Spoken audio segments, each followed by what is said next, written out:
Hello and welcome to the regular business meeting for the District of Squamish for Tuesday, June 6th, 2023. As always, we're gathered to do our work today on the traditional unceded territory of the Squamish Nation, and we're lucky to do so. Could I have someone move adoption of the agenda, please? Moved by Councillor French, second by Councillor Hamilton. All in favor? Motion carries. First, we have first order of business is we have a proclamation request, and we don't have anyone presenting. So council will, it's up to us. The proclamation request is World Ocean Day for Thursday, June 8th. Is someone, are you moving that, Councillor Stoner? Moved by Councillor Stoner, seconded by Councillor Greenlaw. Would you like to speak to it? Happy to support this motion and the proclamation of World Oceans Day. This year, the focus is on conserving 30% of our blue planet. The ocean does so much for us in predominantly regulating our climate. And as we're about to head into another week of hot weather, I think it's vital that we acknowledge the importance of our oceans and celebrate on Thursday our World Oceans Day. Thank you. Seeing no other hands for comment, I'll call the question. All in favor? Motion carries unanimously. Thank you. Next, we have consideration of unscheduled public attendance. This is if someone has a matter that cannot wait until our next regular business meeting. They could come forward now to have that considered. Seeing none, we'll move on. We have no public hearings tonight. We're moving on. We're on to number 6, scheduled or timed items. Community planning and infrastructure. We've got a presentation from staff for the development permit DP 595 for 1039 Finch Drive. And I will turn it over to staff to introduce themselves and the presentation. And it does take a second to get it going, just to.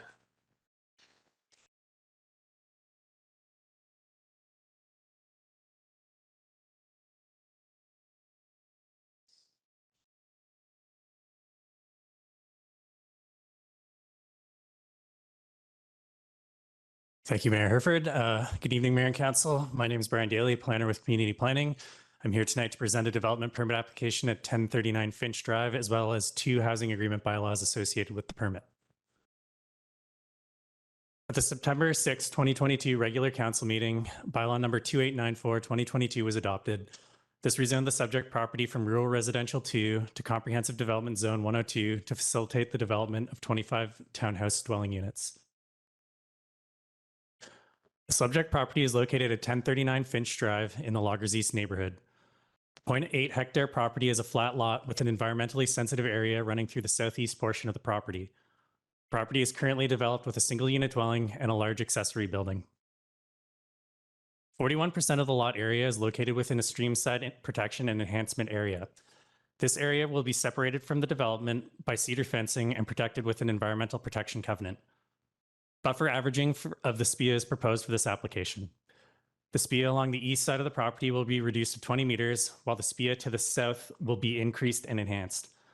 Staff have reviewed and accepted the proposal for buffer averaging for this application as it meets the DPA 1 guidelines.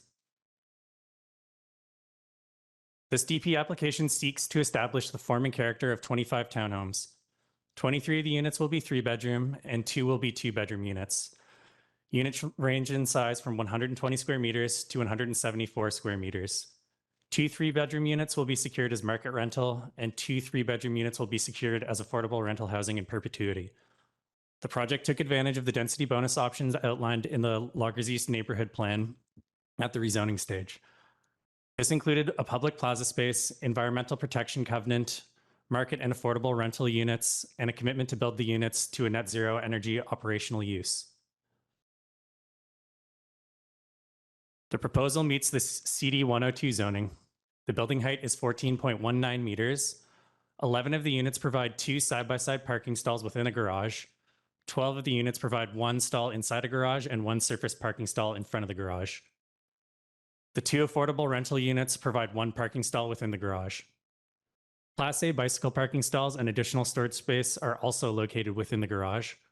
and a shared waste room for the townhomes is provided at the north end of the site, adjacent to a visitor parking stall. A public plaza is proposed at the north end of the site, adjacent to Finch Drive. The plaza will include a covered gathering area, child play area, basketball court, and the portion of the drive aisle providing access to the western block of the units is proposed to have a WUNERF treatment to encourage pedestrian use and calm traffic. This is the proposed location of the basketball court. Staff will secure public access right away over the plaza area and basketball court. The building's form and character includes materials inspired by the color palette of the adjacent forest. The buildings are clad in durable materials with earth tone colors, doors in cedar red, gray metal to match rocky bluffs, and siding panels in tan, like pine bark. Small wood textured accents bring a warmth and smaller scale to the buildings. On the roofs, large solar panel arrays for net zero energy production have a more high-tech appearance and fit with the dark metal color palette of the upper wall cladding. Landscape finishes around the building include natural stone colors with light pavers, cast in place concrete at the public recreational area along Finch, and asphalt paving mimicking gray metal on the buildings. All of these are host to planting and trees, which soften and screen the hard surfaces. This development permit was presented at the March 16th, 2023 ADP meeting. ADP reviewed the project and provided recommendations shown on this slide. Staff believe the applicant's response to the recommendations are sufficient and consistent with the DPA 3 guidelines. To inform the community per policy, the project was posted to the district's development showcase and a development sign has been posted on site. No comments or requests for a public information meeting have been received to date. At rezoning, 2 3-bedroom units were secured as affordable rental and 2 3-bedroom units were secured as market rental in order for the applicant to obtain the rental housing density bonus. Housing agreement bylaws are required to secure these units as rental in perpetuity. This slide shows a sample calculation of the monthly rent for the affordable rental unit based on the 2020 taxation year. So given that this proposal meets the DPA 3 guidelines, staff recommend approval of DP 595, subject to the conditions noted on this slide. Staff also recommend giving the housing agreements for non-market rental and market rental housing first 3 readings. That concludes my presentation, and I'm happy to take questions at this time. Thank you. Council, I'll just take this opportunity to remind Council that this is a development permit with no variances. So this is comparing it against the guidelines, and there's not a huge amount of room there. But I'm happy to if there are any questions for staff at this point. Go ahead, Councillor Pettingill. Yeah, one of the other things that was in the September 6th report to council and I believe we approved was no gas in the building. And I didn't see that in this report. So are we still securing that or when did that happen or does that happen? Through the chair, that has already been secured. It's noted in the land development agreement that was registered at adoption. Thank you. Councillor Stoner. Thank you. Through the chair, just a few minor questions. The drawings of the north and south elevations really show how far the solar panels arrays stick out from the roof. And I'm just curious if staff referred that against the guidelines, in particular, like the impact it might have on the balconies below. I just envision it like a bunch of water during the rainy season running off the solar arrays onto the balconies. And I don't know if like the details, I just can't see it, but the pictures were stark. Through the chair, staff are I don't believe that will be the reality of the situation when it's actually constructed. It might just be how it was drawn on the drawings. The guidelines in relation to roof form, obviously they didn't meet that guideline because they're providing solar panels, but there is also a guideline further down that allows for variation from the DP guidelines if you're meeting a higher BC Energy Step Code. So that was how staff felt that it was appropriate in this instance for the roof form to not necessarily meet the prescriptive guidelines in that section. Okay, that's helpful. And then just one other really minor detail. The drawings of the covered sheltered space in the public plaza show a countertop with open cabinets inside the public or inside the covered space. And I'm just curious what the purpose of that would be. I believe the purpose of that is just to make it more functional. If you were to have a gathering out there, or wanted to have a picnic, and you needed to store some things while you were congregating in there, that would be the purpose of that open cabinet. Okay, Council, yep, go ahead, Councillor French. Thanks, Mayor. The building height is listed as 13.66 meters, and I'm wondering if that height calculation includes the solar panels. So will the top of the solar panels exceed that height of 13.66 meters? I believe, and I would have to reference the drawing to be certain, but I believe it is to the midpoint of the solar panels. So they will slightly exceed that, but it should still be within the 14.19 maximum height. Perfect. That was my next question. So answered. Thanks, Chair. Thank you. Council, any other questions? We have some staff recommendations here, and the staff recommendation that was on the slide included the housing agreement. So would it be appropriate to discuss those at this point as well? And did you have a presentation for those, for the housing agreement, the other? I didn't have a separate presentation for that. I'm happy to take any questions on that at this time as well. Okay. No, that will most likely work. Anyone have any questions about any of those pieces? Seeing none, I'd be looking for a motion. Move the staff recommendation. Can I get you to put the slide back up just to help with this discussion? And would it be the Councilor French, was your intent the entirety of that, the housing agreements and so on, or just the I'd first? like to see this. Yeah.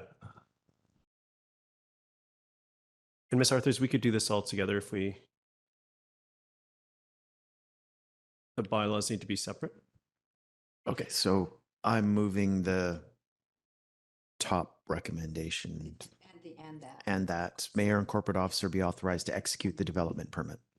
Okay, thank you. Is there a seconder for the motion? Second by Councillor Hamilton. Would you like to speak to it, Councillor French?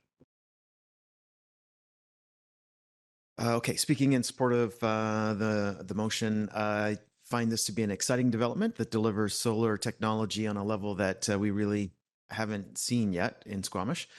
The project developer has taken the advisory design panel recommendations, I believe, seriously, making adjustments that were recommended by the ADP. I'm comfortable granting this project a development permit at this time. Thank you. Go ahead, Councillor Pettingill. Yeah, thanks. There are a lot of things to like about this development. I still have some concern about requiring the overheight garages. But all in all, I think this development brings some good things to the table. I was concerned at the time about the proximity to the proposed Fortis pipeline. At that time, there was a little less certainty. Things have advanced a little bit. And so if we're going through this again, I'm not sure I would still support this, but I don't believe I have the under the DPA guidelines, a reason to not proceed with this. So I will support this, but I do want to flag that I still have very serious concerns given the lack of risk information provided by Fortis and putting more density along that route in such close proximity to where the pipeline is proposed. Thank you. Council, any other comments? I'll just briefly speak in favor of the motion. I think this is an innovative project, and I'm quite excited to see it move forward. Look forward to seeing it. So with that, I'll call the question. All in favor? Motion carries unanimously. Thank you. And now, Council, we have the other two, and we need to do these separately to themselves as well. Ms. Arthurs? They're listed on the agenda under bylaws, so you can suspend the order of the agenda to move them forward for consideration right now with the rest of the item and with staff here. Okay, so let's do that, Council. We'll suspend the order of the agenda to address these issues here to sort of package it all up together. Would someone like to move the first piece, the housing agreement? Councillor Stoner moves. Councillor French seconds. Would you like to speak to it, Councillor Stoner? Just briefly to both of these bylaws, and could have said this on the DP, but grateful for the proponent bringing forward 2 market rental units and 2 non-market rental units in this development. I think we all know that there's a dire need for housing, below market housing in our community, and I think that this goes a long way to try and incorporate those units into a relatively small scale development. So happy to support these housing agreement bylaws. Thank you. And to be clear, Council, we're right now we're discussing the market rental piece, and then we'll go to the non-market. Will be the next one we consider. Any other comments? Councillor Hamilton, did you? It's on the next motion. Okay, we'll deal with this one then. I'll speak to this briefly. I'm in support of this. I think it was great to see the market and non-market needs addressed in such a small development. So I'm very happy to see that and be happy to support this housing agreement. First 3 readings. With that, I'll call the question. All in favor? Any opposed? Motion carries unanimously. Thank you. Now we're on to the non-market rental piece. Councillor Hamilton. Just before we move forward with that, our agenda calls that bylaw number 2965, not 2956. I assume it is 2965. Yes, that's correct. Thank you. It's just a typo on this slide. We're inverting some numbers. Yeah, go ahead. Then I'll move one in the agenda. District of Squamish Housing Agreement Bylaw 1039 Finch Drive Non-Market Housing Rental number 2965, 2023. Okay, thank you. Is there a second? Seconded by Councillor Stoner. Any comments on this, or have we spoken to it in the previous motions? Okay. With that, I'll call the question. All in favor? Motion carries unanimously. Thank you very much. Okay, Council, now we're on to our consent agenda. Does anyone want to say anything in the consent agenda that you'd like to deal with individually? Now would be the time. Councillor Pettingill? The letters, correspondence 7B, 2, and 3.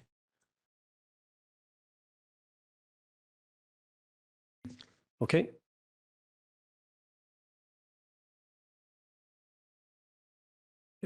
Seeing no other hands, we'll deal with 7B, 2, and 3 at appropriate place later in the agenda. So with that, can I have someone move the consent agenda? Moved by Councillor Stoner, second by Councillor French. All in favor?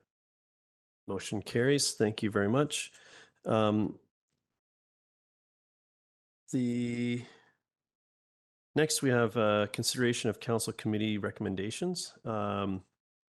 Recommendations from committee of the whole from May 23rd regarding the active transportation update, which I'll move. Is there a seconder? Second by Councillor Hamilton. All in favor? Motion carries unanimously.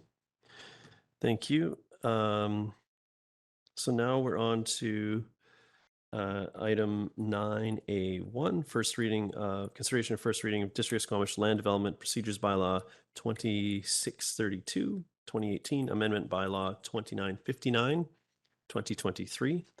I read the whole name to buy you some time to get yourself set up there, but I'll turn it over to staff to introduce themselves and the topic.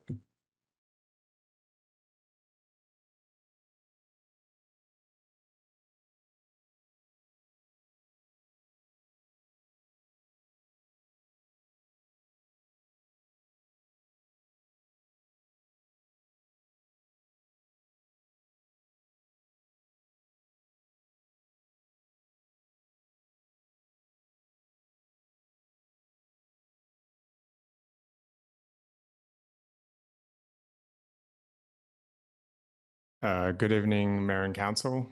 Phil Gibbons, planner with the Community Planning and Sustainability Department. Today, I'll be giving a presentation on delegation authorities for minor development variance permits and removing default requirements for public hearings for zoning bylaw amendments. So to refresh from the Committee of the Whole meeting, so Bill 26 was implemented in November 2021 and was developed to assist with increasing housing supply through streamlining development approval processes. In March 2022, staff presented information and sought direction from Council where recommended approach was to pursue 2 of the 3 changes, as previously mentioned, removing default requirements to hold public hearings and delegating decisions on minor development variance permits. And subsequent to that committee meeting, staff undertook a review of the potential benefits and options for implementation. That subsequent to the original, when it was originally brought to Committee of the Whole, and it was brought for discussion on March 14th, also to Committee of the Whole.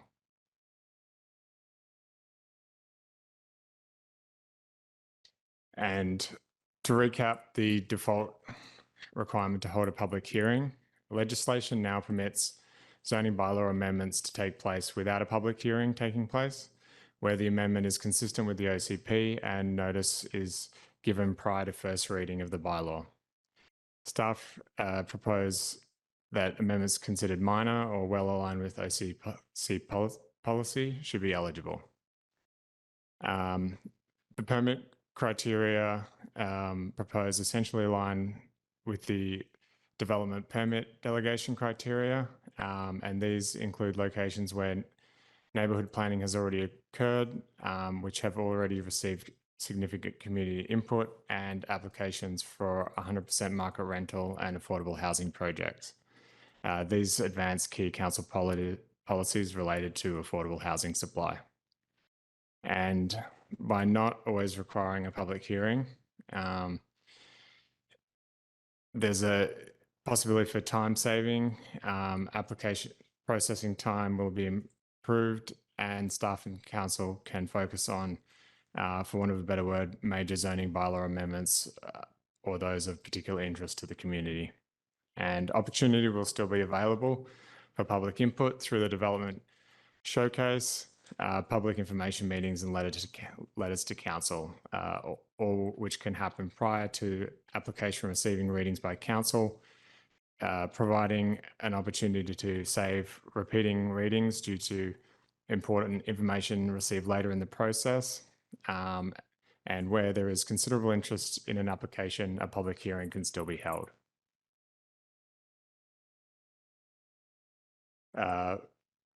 And for reference, we have the criteria. This is the list that was previously presented to council, and it has not been changed. However, there was a previous option for either 300 or 400 square meters of floor area for non-residential space, and as per direction at the Committee of the Whole meeting, 400 square meters has been included.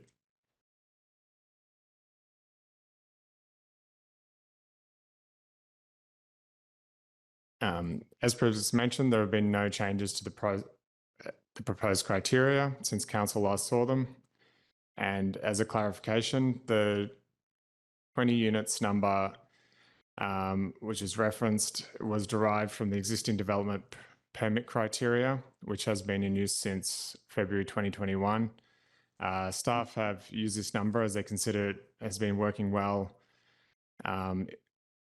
for that purpose, and is a threshold to determine larger residential development, and it provides consistency with existing policy. For rezoning proposals that meet the criteria to not have a public hearing, a provision has been included to give council the opportunity at first reading to request that a public hearing still be held.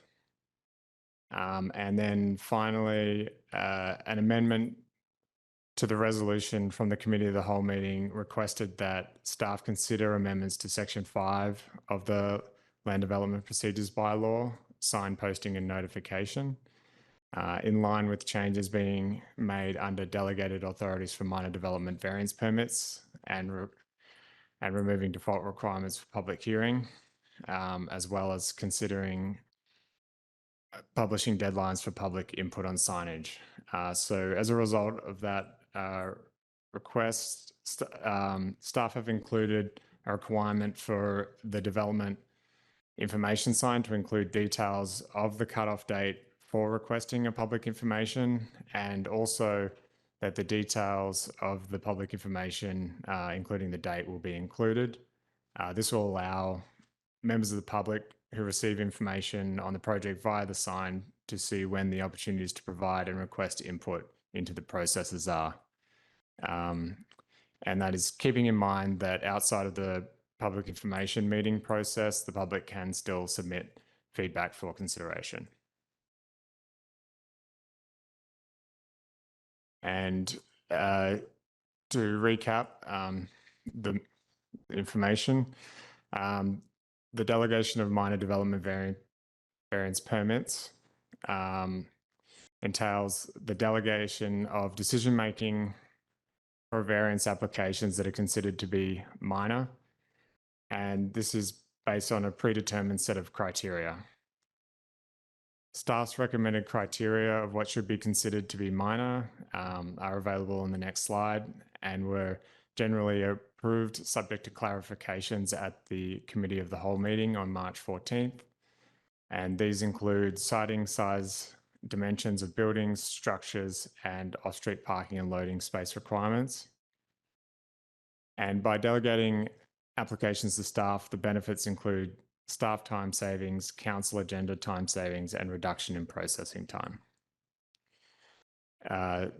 The decision criteria have, since the last meeting, also been developed and included, and these are what the director would need to consider when making decisions on whether to grant a delegated variance permit or not, and these will be discussed later in the presentation. And again, for reference, here we have the list of the proposed minor development variance permit criteria. Again, this list has not changed from when council last saw it at the Committee of the Whole meeting.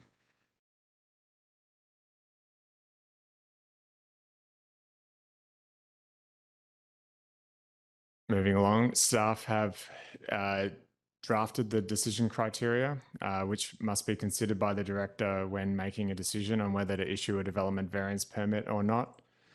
The criteria have been developed based on feedback from council at the Committee of the Whole meeting, council policy, and research into other municipalities. As there are many, the full list of criteria have been included at the end of the presentation if requested for discussion.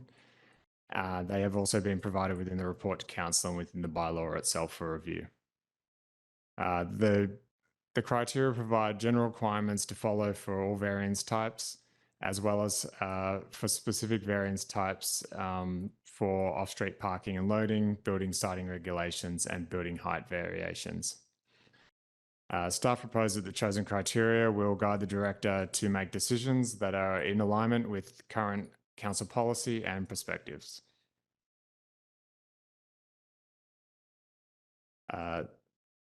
This slide provides a list of clarifications and additions to the bylaw since the Committee of the Whole meeting as follows. So a review of council minutes for development variance permits, which was requested by council. So since the beginning of 2022, this has shown that council has agreed with staff's recommendation on development variances every time, except for some minor wording amendments. Staff have demonstrated alignment with council direction and interests and have been able to bring forward recommendations that align with council's perspectives. And another clarification was requested is a demonstration of the lot coverage and setback variances, the 25%, and this is provided on the next slide. And staff have included a limit on the number of different variance types that could be considered under delegation by staff. As discussed at the Committee of the Whole meeting, this has been restricted to 3. And also requested by council, commitment to low carbon energy sources which exclude gas have been included in the guidelines which the director must consider. And this is an example of current council policy direction, which is typically brought forward to council as part of variance requests. Staff have also amended a typo in the bylaw as requested by council. So yeah, this slide demonstrates what basically provides a visualization of what a 25% change in lot coverage and building setback would look like. And these are on a typical RS1 zone lot.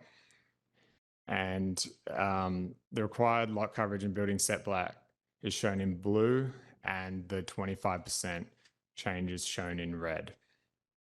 And staff propose that these diagrams demonstrate the minor nature of the variance proposed and that it would be suitable for delegation to staff.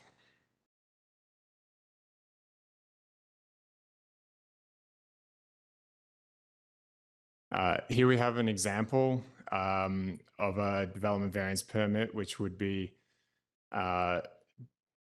suitable for delegation under the proposed criteria. So this DVP application proposed to vary the front yard setback from 7.62 metres to 6 metres. The variance was requested to facilitate the construction of a single family dwelling, and it was, in this instance, the same variance that was requested previously and approved in 2019. So it required a variance twice. And the lot is located on steep terrain, and the intention behind the request was to move the home closer to avoid the steep terrain at the rear of the property and the need for large retaining structures. So this variance represents a 21% change to the required front setback, and is what at the upper limit of what could be delegated to staff.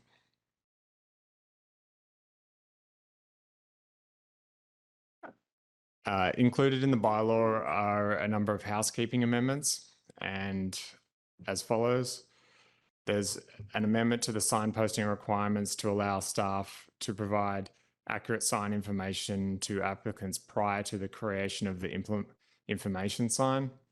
This update allows for staff to review the application and provide accurate details to be included on the information sign. An update to the delegation authority for development permits and temporary use permits for commercial space from 300 square metres to 400 square metres.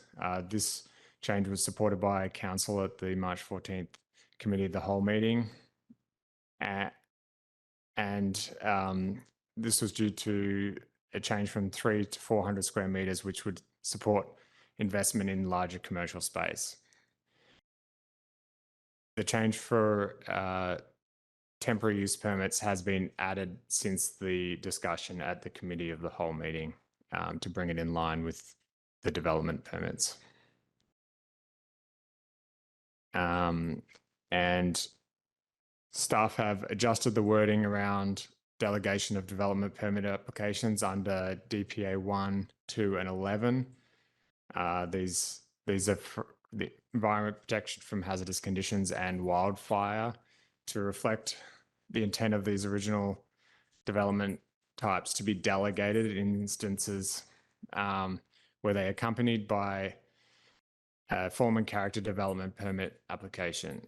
So the wording of the bylaw does not reflect the original intent from when it was drafted, and the intention was to have council review development permit applications for form and character and not those related to environmental protection or protection from hazardous conditions. Additionally, it's proposed to remove the requirement for development permits requiring a SPEAR variance under DPA 1 to be reviewed by council. SPEAR setback variances are distinct from development variance permits and are considered justified on the basis of a hardship and can only be granted where a parcel of land is rendered undevelopable by the SPEAR. The DPA 1 permits, as well as the SPEAR variance requests, are technical in nature, and assessment of the associated report and compensation measures are best undertaken by qualified staff. Council would still review associated zoning bylaw variances unless delegated under this proposal. And also some other minor amendments have been made generally to tidy up the bylaw and the formatting correction of errors. Reporting. As requested by staff, an annual report will be provided to allow council to review staff decisions on development variance permit applications. This will give council an opportunity to ensure staff decisions are consistent with the current council direction and interests. And a list of zoning bylaw amendments not requiring public hearings and outcomes will also be provided. And finally, the recommendation is that District of Squamish Land Development Procedures Bylaw 2632, 2018 Amendment Bylaw 2959 be given first reading, and staff request council's feedback and direction on proposed amendments prior to bringing the bylaw back for additional readings. Thank you for your time, and that concludes my presentation. Thank you very much. It was very thorough. There's a lot there. So, Councillor French. Thanks, Mayor. In the report, there was a note that a typo was dealt with. I think that was likely from the email that I sent. A few things were flagged. Was there just one typo that was corrected, or more than one? Through the chair, it just changed one item. I don't have the exact one in front of me right at this moment. Okay, well, I'll just, so the wording in 5.1 CIG talks about putting a sticker onto the development signs, and at least 10-day prior of any cutoff date for request a public information meeting. So that kind of had some clunky wording in it. That might be the one that got corrected. And then I also noted just a plural situation where it refers to 10-day instead of 10 days. I'll leave it at that. Staff can figure it out. Thanks. Thank you. Councillor Stoner. Thank you, through the chair. Thank you for the presentation. A few questions. In the bylaw amendments itself, section 7.1, so zoning bylaw and official community plan, staff are proposing an edit that's previously the wording said the director will refer an application to amend the zoning bylaw or official community plan to council. And the edit now says the director may refer an application. And I'm curious why staff are proposing that language change. In my package, that's page 83 of the council package. The one with the track changes.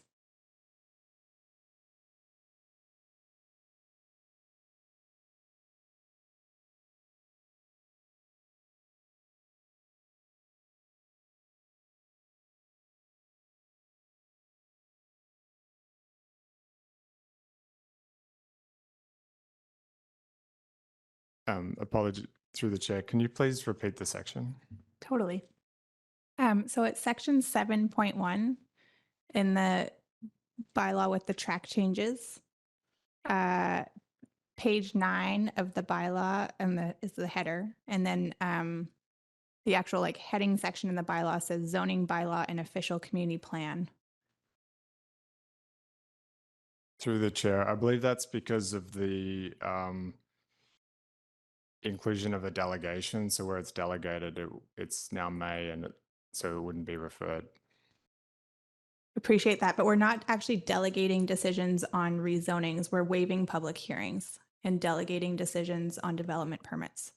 So my concern is that should still be a will instead of a may, because I think that those still need to regulatorily come to council for readings.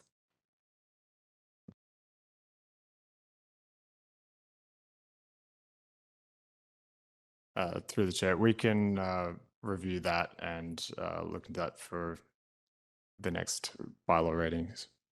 Totally. And then a few other questions. So on the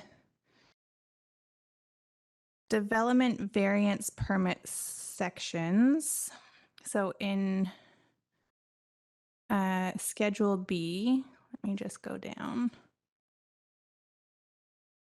and find my place. So Schedule B, Section 2C. This is the requirement. So the director must consider the following general guidelines in deciding whether to issue a development permit variance or a development variance permit. And Section C says the applicant should commit to low carbon energy sources for the development, which excludes natural gas. My concern here is that with that additional language, does that mean that that will have to apply to all development variance permits, or does the director have discretion on when it would apply? So if somebody were to come forward with a development variance permit asking that a deck is able to protrude into a side setback, do we then require them to take out all the natural gas inside their house?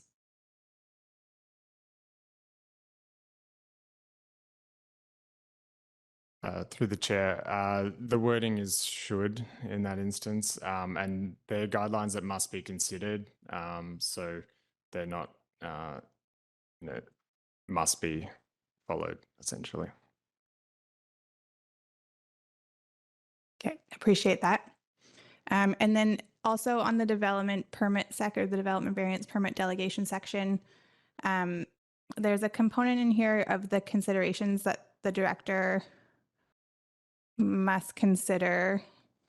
And one of them is potential negative impacts to be considered include inconsistency of the development with neighborhood character.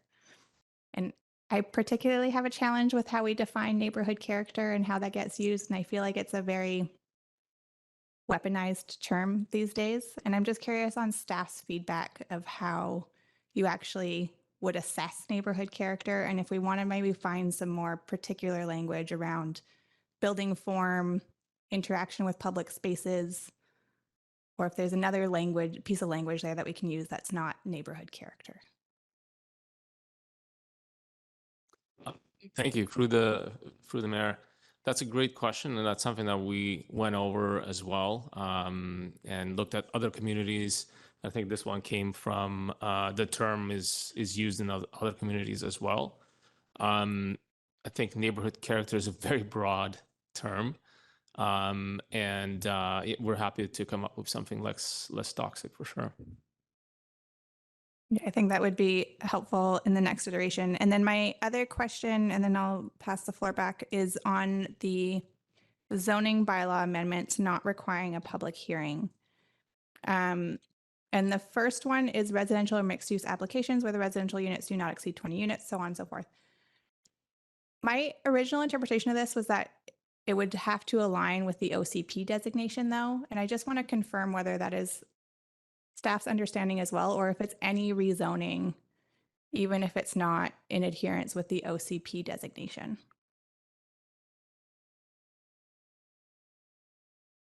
Through the chair, I'm not sure if I understand the question correctly, but all zoning amendments would have to be consistent with the OCP. But sometimes we have OCP or rezoning applications that come and the OCP, there's also an OCP amendment that is required. So that comes in line. So would this not include any sort of rezoning that would be out of step of the OCP designations? Through the chair, I guess in an instance where an OCP amendment's required, then it wouldn't be consistent with the OCP, and so it wouldn't be eligible for delegation.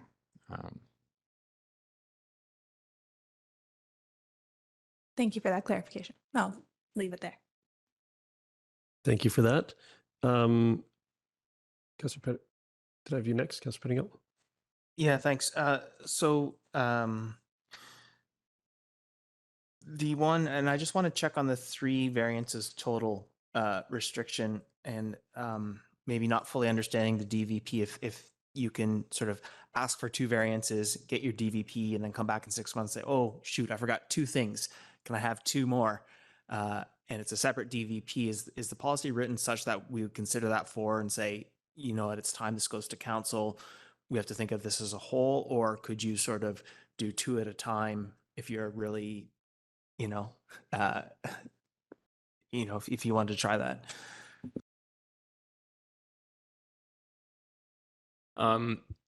That's certainly a possibility that someone might try and do that. I think there's a big cost and time involved in such cases, and I think staff would pick it up as a nonconformity with the intent of the policy. And when that happens, I think, staff have the ability to refer it to council. Okay, thank you. And then picking up on a couple of others that one of my colleagues mentioned, Fortis really likes to play around with their terms, and their definition of low carbon is not the same as mine. And I'm just wondering, for clarity, if it's better to say, where are we here? Exclude gas rather than natural gas. We usually ask for a no gas covenant.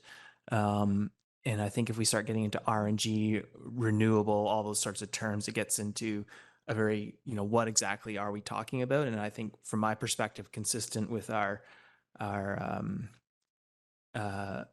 other decisions and the fact that this is a should as opposed to a will, I think I would be more comfortable with just gases. So is there a reason why we couldn't or wouldn't do that? Through the chair, there's no particular reason why we couldn't do that change. Okay, thank you. And I guess I just want to pick up on the neighborhood character piece as well. That raised a real flag for me. And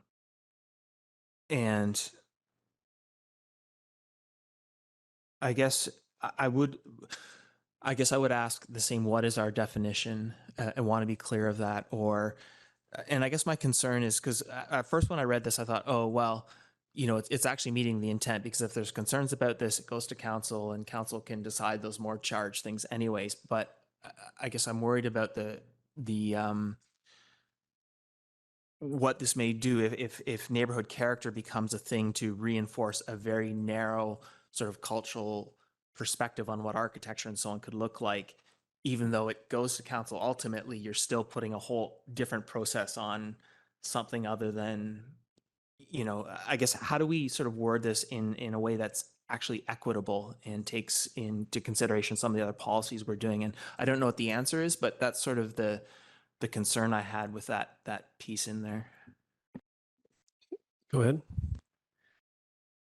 I think that we can just remove that term. We're talking about minor variances in this case, and we're just talking about the variance itself. So say a setback variance of 1 meter. How does that impact neighborhood character? It would be quite challenging, I think, for someone to justify that by moving a building by a meter that's going to impact neighborhood character. So I think in practical terms, it's probably not necessary as a guideline. Okay, thank you. Council, any other questions on these changes? Councillor Stoner? It's okay, go ahead. Thank you, through the chair. I did have one more, which is on the changes to the sign posting and notification. I know this was not the original intent, but it did raise some additional questions when I read through our current bylaw.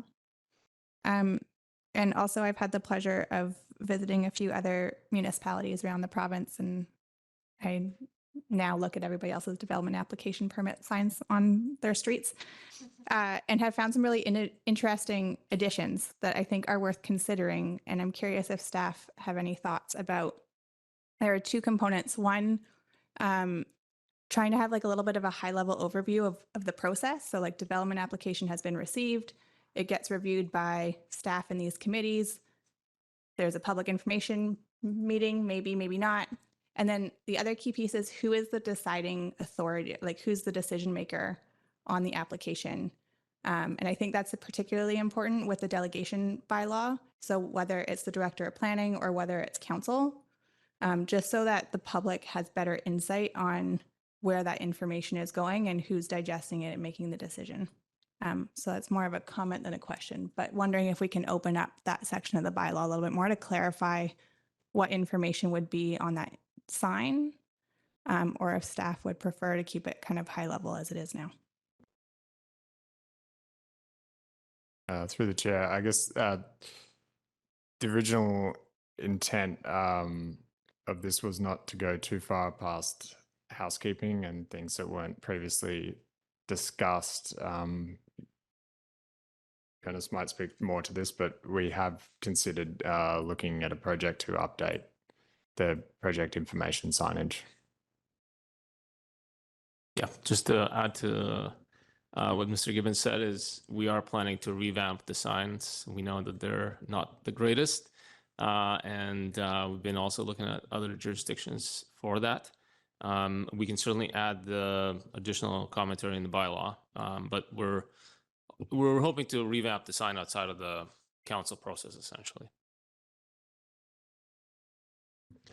So for a change like that, would it need to be in the bylaw, or is this something that would come out in like a policy that of practical application of the bylaw? Is that where you think it's best for that type of thing to live? I think so. I think we could add some pertinent information, like identify who's the deciding authority on an application into the bylaw as part of this housekeeping process. But I think it's best to deal with the sign itself develop a new standard for sign outside of the bylaw. Okay, thank you. So, council, I've been hearing some feedback as we go here, and I appreciate the neighborhood character piece in particular did jump at me, and if it's not needed, then I think that we can remove that. I'm just looking around the table to see if anyone feels strongly that it should be there, and I'm not seeing that. So, how would you like us to formalize the feedback here? Do you want to go through? Is this Ms. Arthurs? So because this is a bylaw, what you're doing is amending the bylaw at first reading. It's not providing like a feedback as we would do at a committee of the whole. Right. Okay. That feedback be incorporated. You actually have to incorporate that into the motion so that the bylaw be given first reading as amended by, and then it has to list. Okay. Thank you. I'm going to need to refer to my notes to formulate a motion here, but so give me 1 second, or if there's anyone else that has a question while we formulate this. No one's saving me from that, so give me a second here. I'm going to try to formulate through my notes.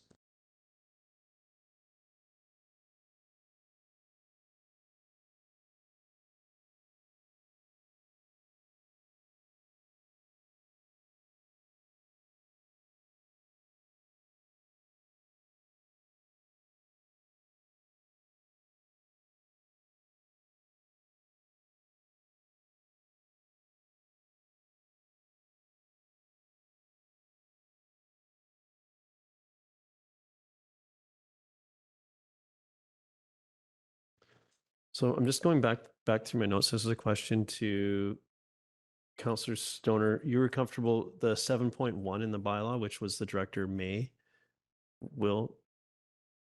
That needs to go back to will. I just want to have this specific conversation. I was under the impression that staff may was the delegation. If it met the delegation requirements, then it wouldn't.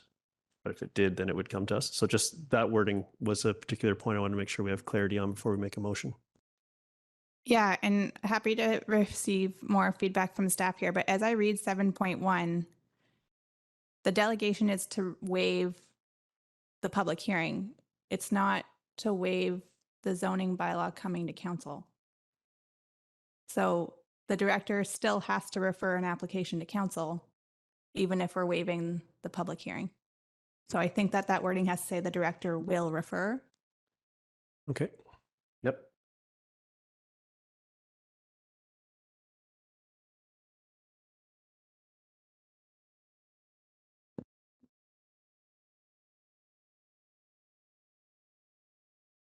Okay, so council, I'm going to take a stab at this. Is that we I'll move that we give first reading to the District of Squamish Land Development Procedures Bylaw, number 2632, 2018, Amendment Bylaw 2959, 2023, with the change in section 7.1 to the director will refer, not may, as it's presented. And then, and that section in Schedule B, section 2B1, be removed. And I believe that's the number of the neighborhood character. Schedule B. Yep. So when you're going through the bylaw, you refer to the sections in the amendment bylaw versus the consolidated bylaw, please. Okay, hold on, I'll find it.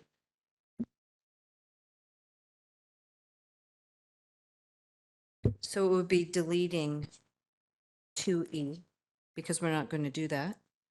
Yeah, delete That- 2B1. No, Remove. in the bylaw, The the bylaw. bylaw, it's section 2E would be deleted. If we're taking out the word will and we're maintaining may, right? Oh, I see. Sorry, we were miscommunicating because we were looking at different pieces of it. But okay, so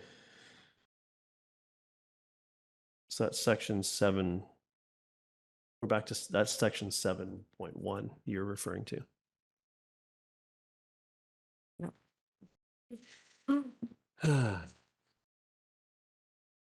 Council should be working off the amendment bylaw 2959 only.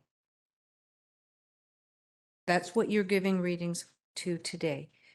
So for the point of the conversation, we Oh, I see. had We're looking at the included track. the red line version of the consolidated bylaw, which is for convenience only.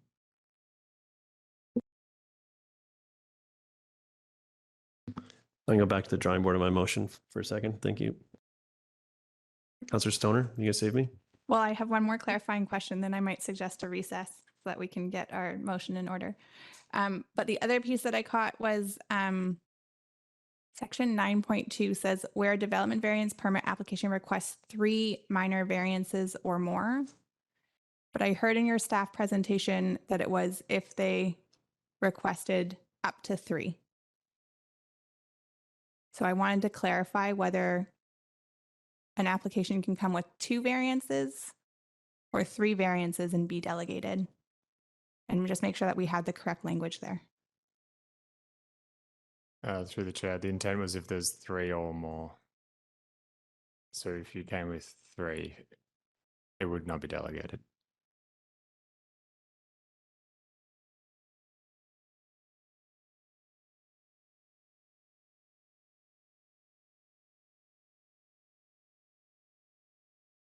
Go ahead, Councillor Pettingill. Maybe arguing for recess, but I did want to try at least striking the word natural from Schedule B to C, but also Schedule B2 has 2 B, so it goes A, B, C, D, E, F, B right now. And I think we want to deal with something in the second B, which should be G.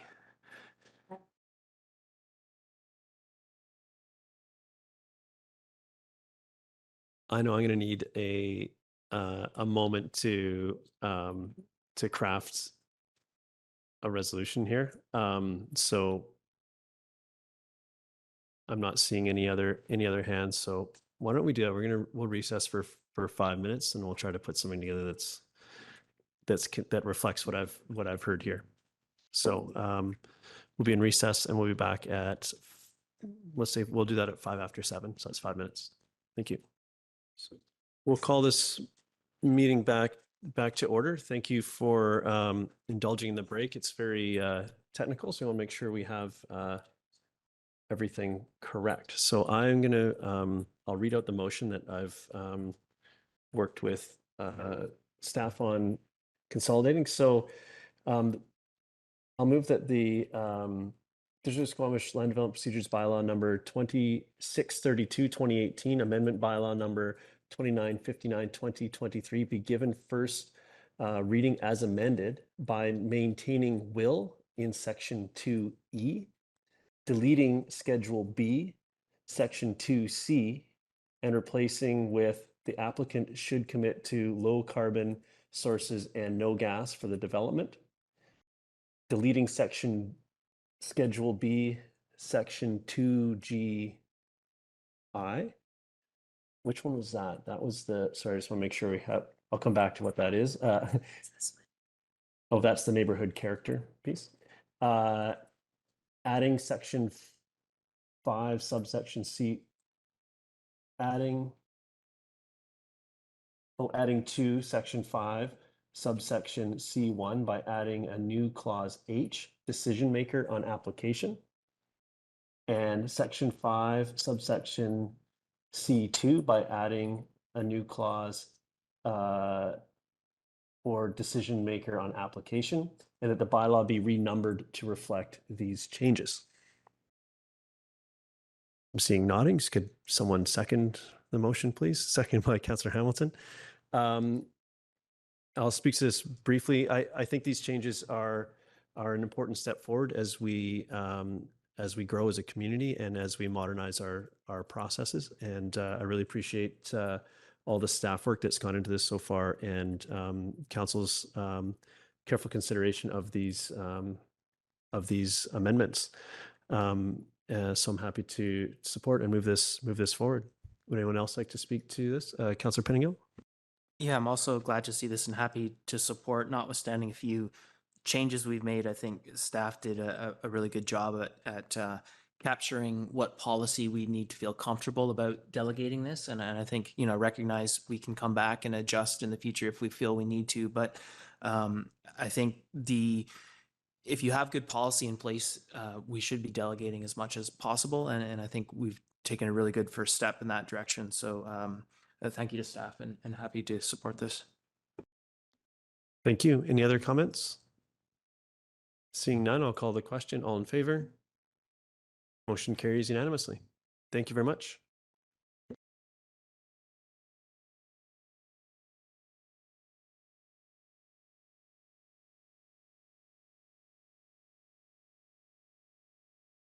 Okay, Council, we've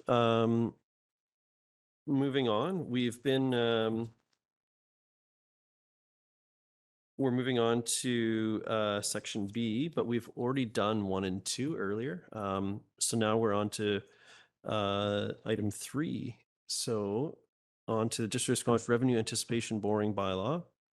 And I will introduce, I'll turn over to staff to introduce themselves and the topic.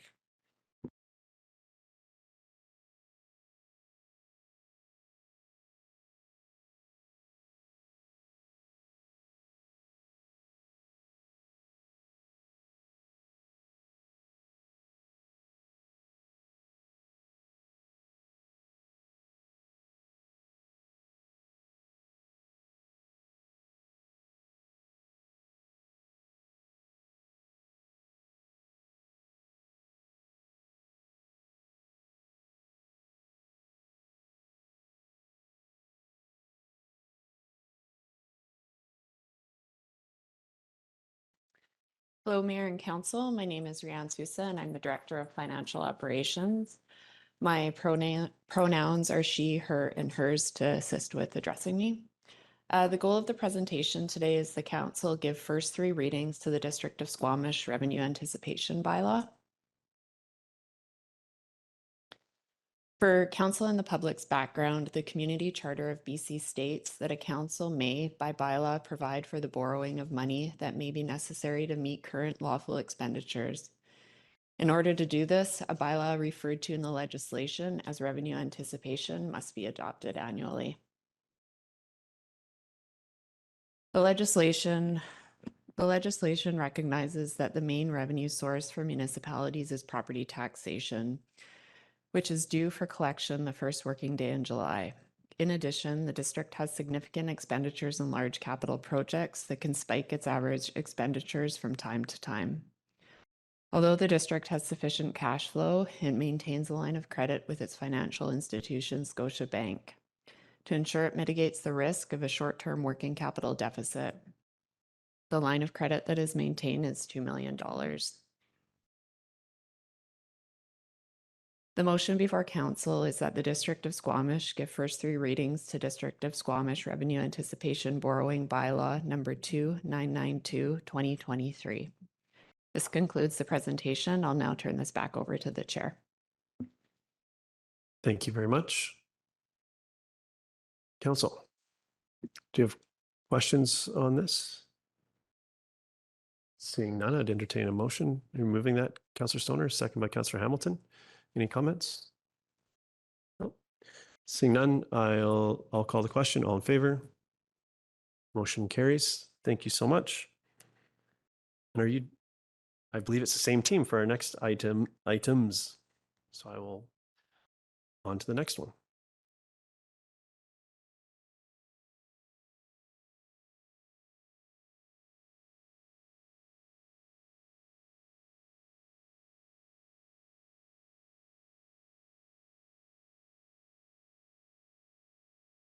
Just as we're moving into a second presentation, I'll reintroduce myself for anybody that may have joined online.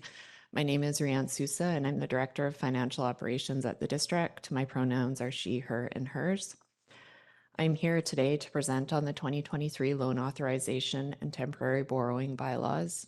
For the community's background, a loan authorization bylaw is for long-term borrowing, and a temporary borrowing bylaw is for short-term borrowing. The goal of the presentation today is for council to give first 3 readings to these bylaws. The community charter is the legislation that a municipality is required to follow when entering into borrowing. Under the community charter, a municipality must adopt a loan authorization bylaw prior to entering into long-term borrowing, which is subject to an electoral process. There are 2 options for electoral processes, which are assent voting or an alternative approval process. Once a loan authorization bylaw is adopted, a temporary borrowing bylaw may be adopted up to the amount that is authorized under the loan authorization bylaw. To note, the maximum debt servicing a municipality can incur is 25% of revenues. The district's long-term financial planning guidelines and policies have limited this to 20%.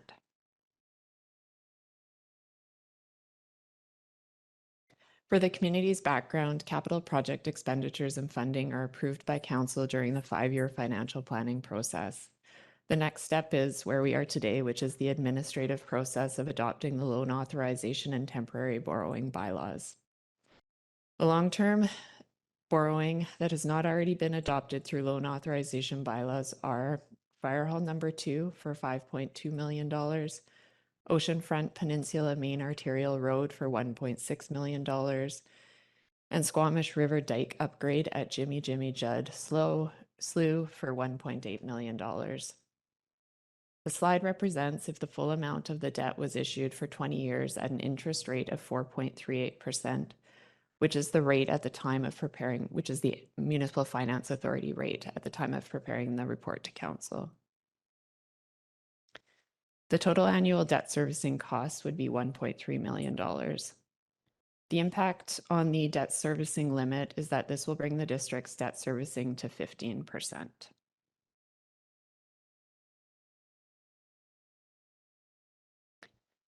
If the full amount of the loan authorization bylaws that are funded by general taxation were borrowed at the stated rates and amortization period, the annual costs to property owners per $100,000 of assessed values are equal to the following.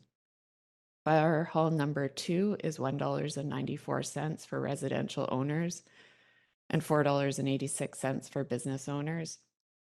Oceanfront Peninsula Main Arterial Road is 61 cents for residential owners and $1.53 for business owners. Squamish River Dike Upgrade at Jimmy Judd Slough is 68 cents for residential owners and $1.70 for business owners. The wastewater treatment plant upsize will be funded by wastewater utility fees, which is an impact of $5 per residential property owner. To note, commercial wastewater utility fees differ by type of business classification as outlined in the fees and charges bylaw. I'll next speak to the temporary borrowing bylaws. It is best practice to adopt temporary borrowing bylaws in addition to loan authorization bylaws. This is due to borrowing under loan authorization can only be borrowed once the expenditures are incurred. Therefore, temporary borrowing provides short-term working capital to fund the projects until long-term borrowing can be issued. This slide represents if the district borrowed the full amount authorized through the temporary borrowing bylaw at an interest rate at the time of the council report, which was 5.0% from Municipal Finance Authority. The average monthly interest payment would be $79,000. Following first three readings of the bylaws, the next steps are the bylaws are forwarded to the Inspector of Municipalities for approval. Once approved by the inspector, an electoral process is undertaken. Staff are recommending the alternative approval process. After the alternative approval process, council adopts the bylaws. There is then a 30-day quashing period. In regards to public engagement, the engagement started with the development of the 5-year financial plan, which included consultation with the community. The next public engagement steps are the projects and details about the alternative approval process will be advertised in the Chief over 2 consecutive weeks and will be shared through the district's social media channels and e-newsletters for the same 2 weeks. The advertisements will be linked to the district's website, which will have a page dedicated for each project to provide a fulsome overview of the project. A key message supporting the project information will be to explain how long-term borrowing is a valuable tool for a municipality to spread the costs of capital projects over many years so that future taxpayers also help pay for the projects that they will benefit from. It is staff's recommendation that the loan authorization and temporary borrowing bylaws are given first 3 readings. I didn't list them on the slide just because there are a number of them.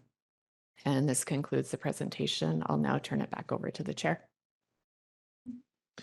Thank you. So council, we're going to need to do these bylaws individually, but if we have questions about any of the concepts or any of the bylaws, we have staff here to address that now. So are there any questions for staff while we have them before we go ahead? Councillor Greenlaw? Thanks. Through the chair, I just had a question about the interest rates. I wanted to know if they were variable or fixed and if they're locked in, like if that's a set cost. Through the chair, at the outset of taking the long-term borrowing out from the Municipal Finance Authority, they're locked in for 10 years. And then each 5 years or every 5-year period, they are reset. Thanks. Go ahead, Councillor Stoner.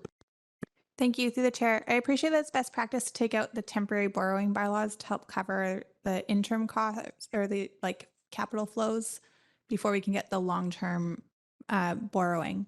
Do we typically use that full amount though in previous short-term temporary borrowing bylaws, or is it just kind of like we have other working capital that we use first and then we use the temporary borrowing bylaw if we need to in a worst case scenario? I'm just looking at the cost of doing so and it feels a bit high. Through the chair, the first approach is for us to look at existing working capital, which the district does have working capital to provide temporary funding for some of the long-term debt that is going to need to be incurred. And temporary borrowing is the last step and has been utilized in the past. Councillor Pettingill?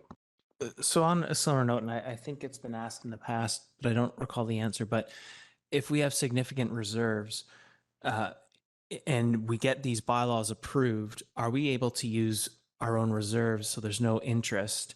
And then, if something went really wrong, we could refund the reserve from the debt that's been approved. And so there's sort of no risk to the reserve, but we might save interest costs. Is that something that we are permitted to do? Through the chair, thank you for the question. So we are able to utilize the working capital, so any of our free to reserve cash, so to speak. However, we do have to keep the reserves whole by year end. So we're allowed to utilize it by law until the year end process. So that's why we have the temporary borrowing to bring us sort of back up to full for year end. Okay, council, I don't see any other questions, so we can get into these bylaws. Councillor French, are you going to get us started Yep. with Move the first one. and that's number 4 on our list, the District of Squamish wastewater treatment plant upsize future growth loan authorization bylaw 2988/2023. Thank you. Second by Councillor Anderson. All in favor? Motion carries. Thank you.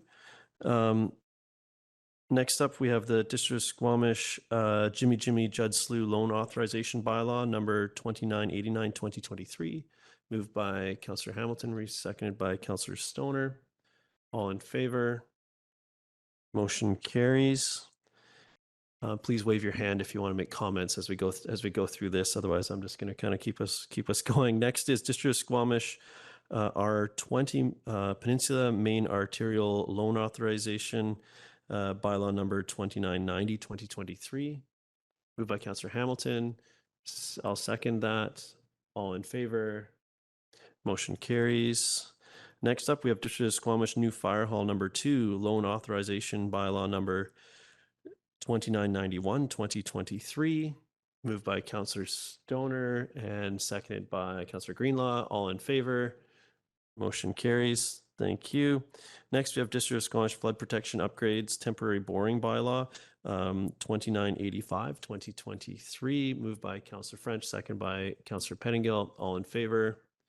Motion carries.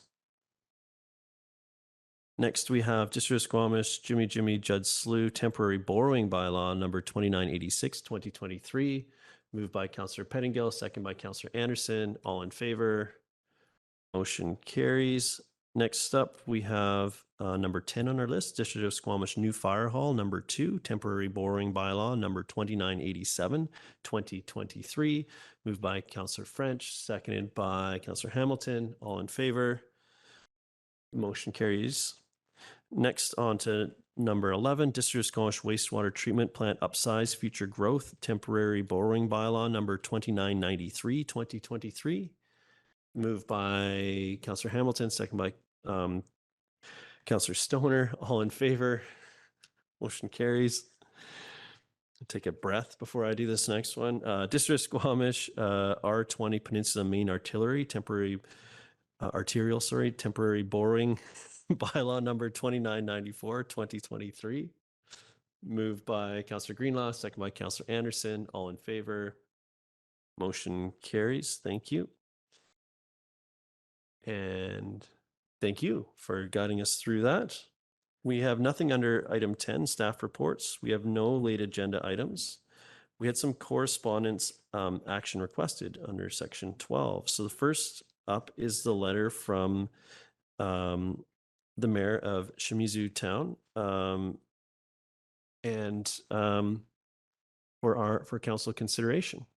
So I'm just going to I'm just going to get the letter in front of me.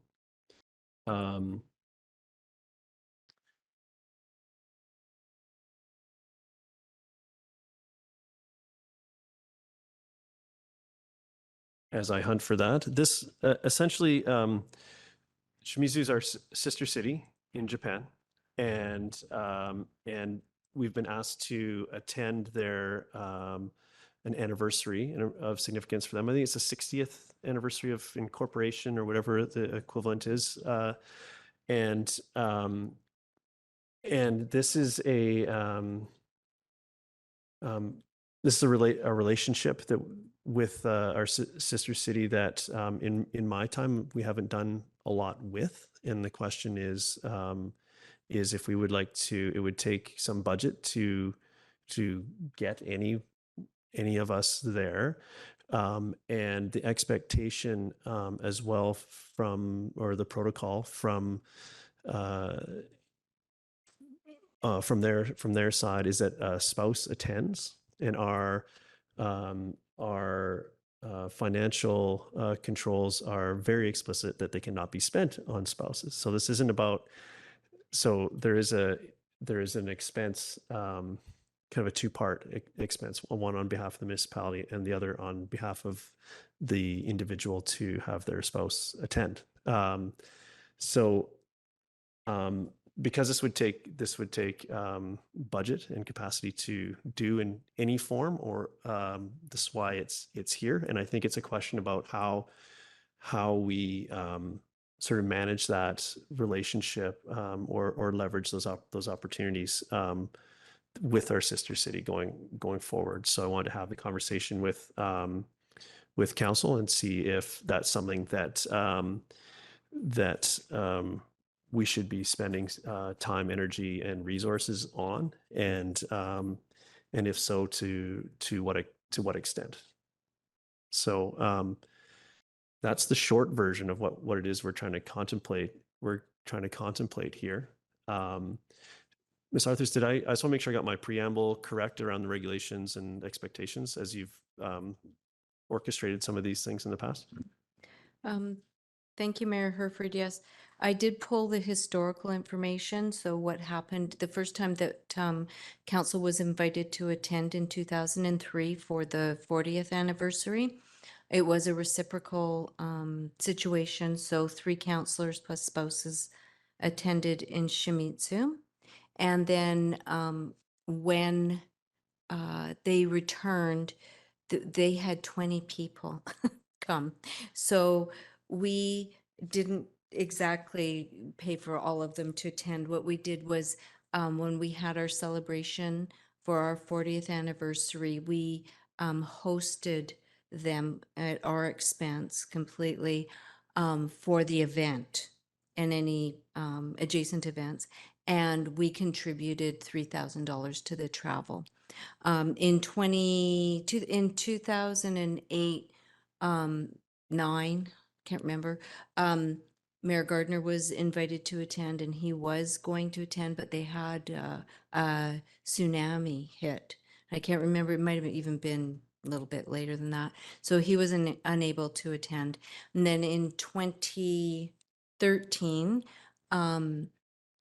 Mayor Kirkham was asked to attend, and it was only Mayor Kirkham who attended with his wife.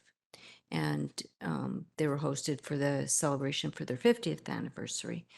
We have had them attend in non-anniversary situations multiple times where we've hosted dinners and events.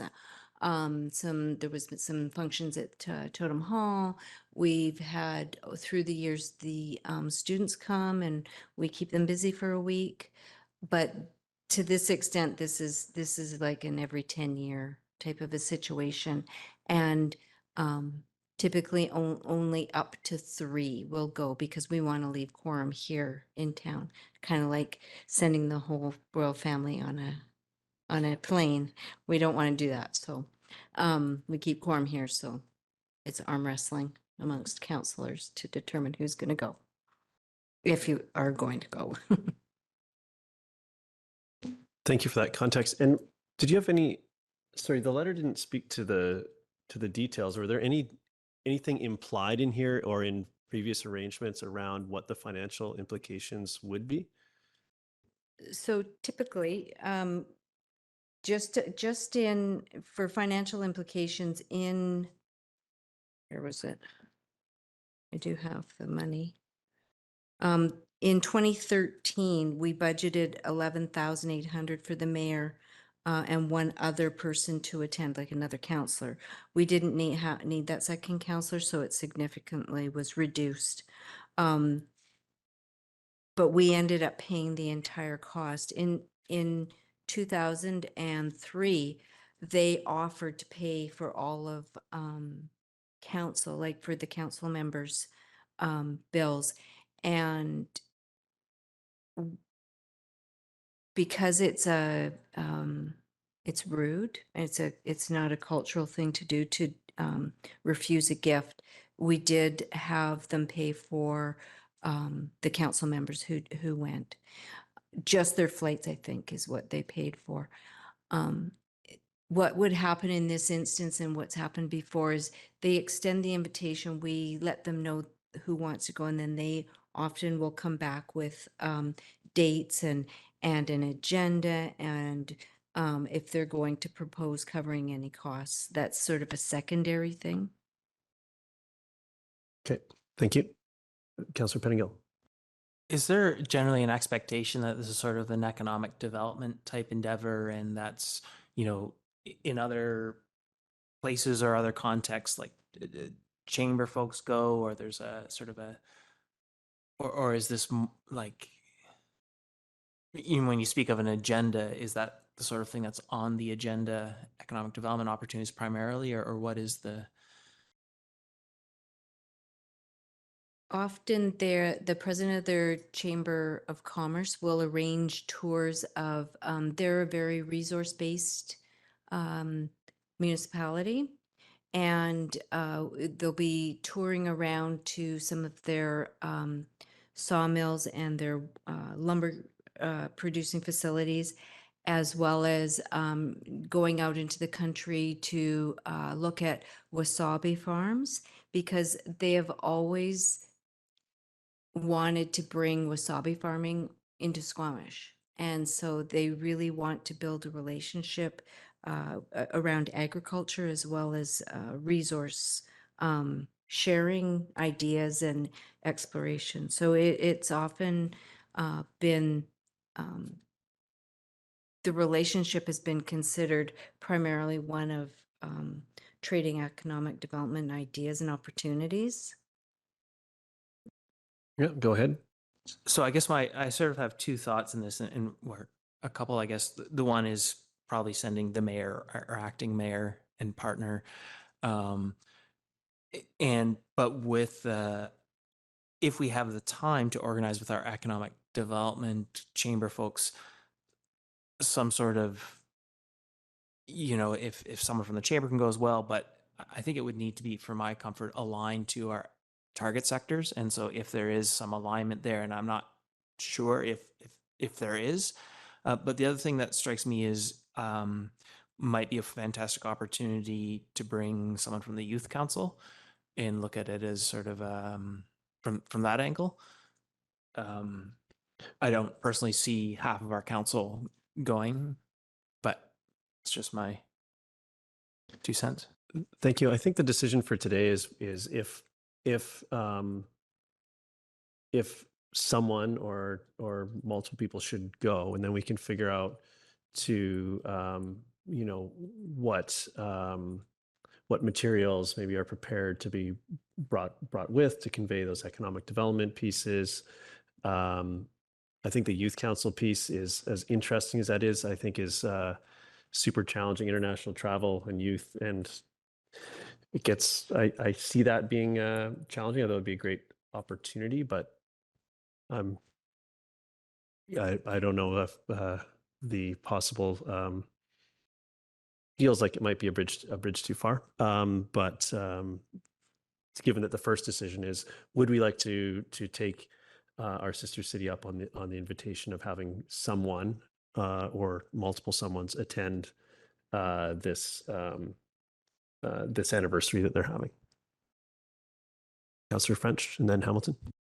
Thanks, Mayor. I'd definitely like to see at least one representative from Squamish travel to the 60th anniversary. I think that then Senior Manager Cameron Chalmer with the District of Squamish in 2010 summed it up quite well when he was quoted in the Chief saying they really take this relationship seriously, and they really do. There are some cherry trees in front of the Adventure Center that were planted by students from Shimizu.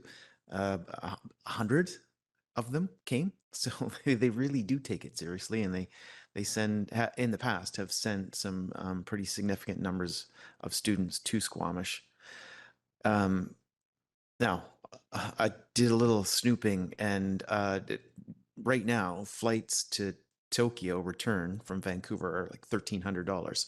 So this certainly would be a bit of an investment. And if we can find a way to fund at least one person going, I'd be very supportive. Thank you. Councillor Hamilton and then Anderson. Yeah, I think the conversation around the table here, as I think in my mind, there's a question of whether how many folks we support, how many councillors we may be able to support. And then the second question of which councillors. I don't think that second question can be answered here. I'm sure there's many other considerations in everybody's lives.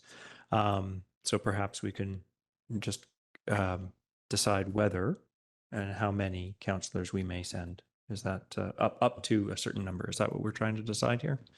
Yeah, I think in my mind is the number greater than 0, and there's a maximum of 3. And then we could budget for 0 and decline the invitation. We could budget for the 3, and then we could sort out the details on the next touch from because then we'll really understand exactly what the invitation entails financially, and then there's definitely future decisions on that. So it really is, would we like to go, and would we like to send a representative or representatives is really the question today, and then we can get into those other details after. Councillor Stoner, did I see your hand? No. Councillor Anderson. Some miscellaneous thoughts. I have had the pleasure of hosting the last delegation here for Squamish Days, and I believe that was during Mayor Kirkham's term, whether it was probably after his visit, I'm not sure, 2014, approximately then. There's a couple of things in my research in Shimizu. There are some interesting riparian area restoration projects that are quite interesting because they're trying to bring back salmon. Agriculture, I think that a strong consideration on our part should be our agricultural food policy interest, and see if there's any way that we can tie that in. And that relates to also the wasabi, but other aspects. It is very much an agricultural district. They also have a forestry museum. And what else I note here? I noted that Whistler has a relationship, started at the same time, with another community. It's actually a ski resort community. So it's more easy for Whistler to relate in economic development terms as to benefiting from an exchange. But we might touch base with Whistler, ask them about their experience. They may have more resources to devote to this sort of thing, but what do they make of an investment in the relationship? We might also, and I know from past research this is easy to do, how many other sister cities does Shimizu have? And I have no doubt there's probably about 20. And so what are they doing? Let's get a picture of that world. One of the reasons I suggest this is that if you look in the cabinet out in our foyer there, we have 2 other sister cities that we've neglected. One is Sackville, New Brunswick, and the other one is in Sicily. And I remember Mayor 2005 went to Sicily with a great big new mayor's chain that he had specially made for that occasion, because Mount Garibaldi fought a famous battle there, and they identified Squamish for a sister city relationship. Anyway, we've never kept those up. So what do we invest in these things? Maybe we should take a step back and look at it from that perspective. Finally, when I hosted them at their logger sports, I made a huge faux pas, because there's 2 Shimizus. One is Shimizu-ku, one is Shimizu-ko. One is the port city, the other one is the small town. And they are very different places, and I was happy that the translator caught my mistake before anybody saw it. But there is a nearby port city, a major city, which has direct ties to Squamish terminals. So it's a peninsula near Mount Fuji. Another relationship we have is our mountain, Chikai, and Mount Fuji is kind of a symbolic thing that's been identified in the past correspondence communication. Thank you. Councillor Pennington. Yeah, I thank Councillor Anderson for his comment. I actually thought it was the port city, so I'm glad to have that clarification.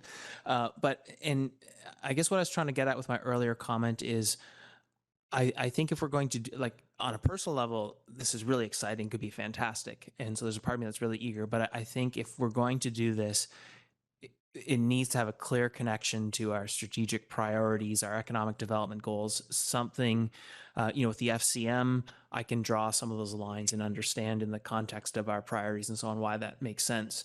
And so I think if we're going to proceed, we have to understand what that alignment is. And for me, it's not good enough that we just haven't been holding up our part. It has to be, how does this align with our goals? And that's a little bit fuzzy with me right now. I was sort of trying to, I guess, think of some ideas where we might get there, but I think some sort of alignment needs to be there for me. Thank you. So I've heard some comments on this side around, figuring out what we do with these sister city relationships and whether it's worthwhile. And maybe that sums up. You can group your comments in there as well. And I think those are fair comment. However, we do have an ask to let us know by mid-June, which is really next week, shockingly. So on this particular case, I think the decision is if we are to send some form of representation, I think the work between now and the date would be to find the ways to leverage this to align with the goals from economic development and our strategic priorities and so on. And it is partly a cultural exchange as well. So culturally, our goals in our various policies may be quite interesting to them and not something that perspective they've considered, and vice versa. So I don't know that we've got the runway really to address it in the more fulsome perspective that I'm hearing here. Although I do think those other relationships deserve some examination at some point. But for this decision, it's really a go or no go is what I'm looking to try to get us to. Councillor Stoner. I think interesting discussion around the table, and I think I too am still just trying to piece together where the tangible value is in terms of both expending those dollars as well as the carbon emissions that will take to fly somebody there. But I think the piece for me is that I keep settling on in my head is that we send one or two people and they can choose to use their council contingency or mayor, we each have a travel and conference budget line item. And so if that's something that somebody is interested in using to explore, that might be the budget source for doing so. Well, I think I appreciate that suggestion. We do have, I think that we don't really understand the full implications yet. So I think really today, I mean, as I'm sort of working through this, I think if we were to reply that we would like to attend, that we'd like to explore attending and how that could work for everybody, then we're going to get some more clarity as to how much impact that is. Maybe that impact, maybe they're going to cover that impact, and as we have for them in the past, and who knows where that lands. And then there's a decision around how we fund whatever that gap is, if any. I suspect there's going to be a gap. So, and then we can look at where everyone's council, what that fund looks like, and if we need to find additional funds or whatever we have to do that.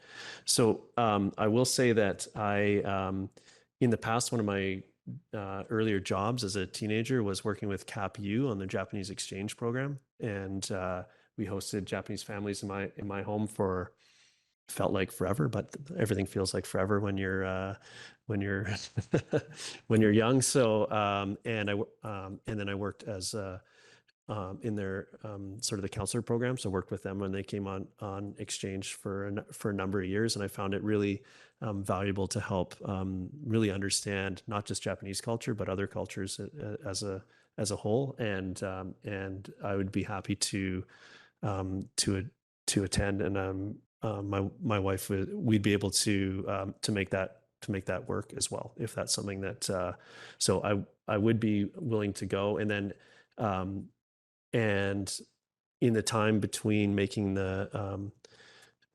making those decisions, we can work together to figure out how best to leverage this trip and what we would like to communicate to them during that time and what those opportunities are. And so right now I propose that we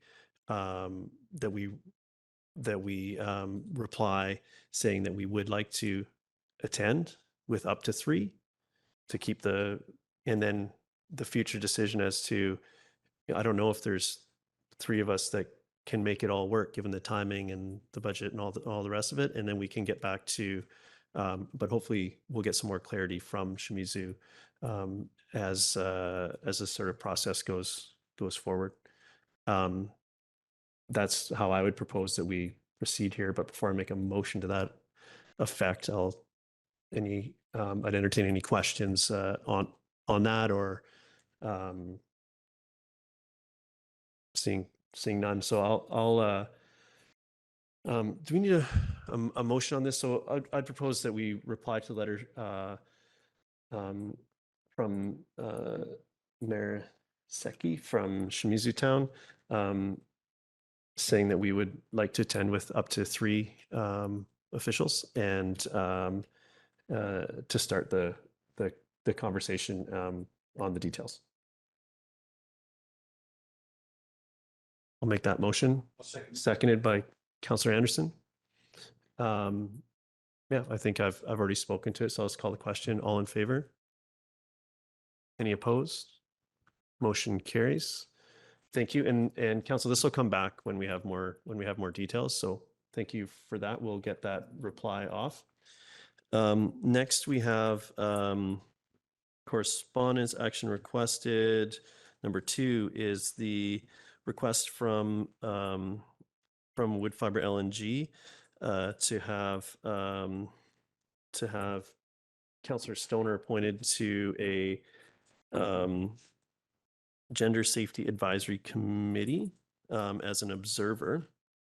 Now, everyone, the letter, the request from WLNG was in your package, and we circulated a printed response. I asked it just a couple clarifying questions of the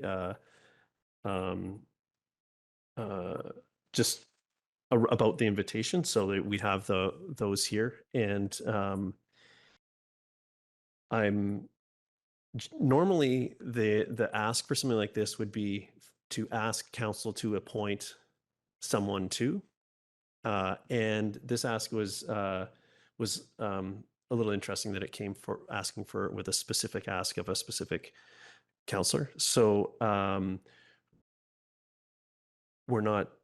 we can do what we want with this, but I think it's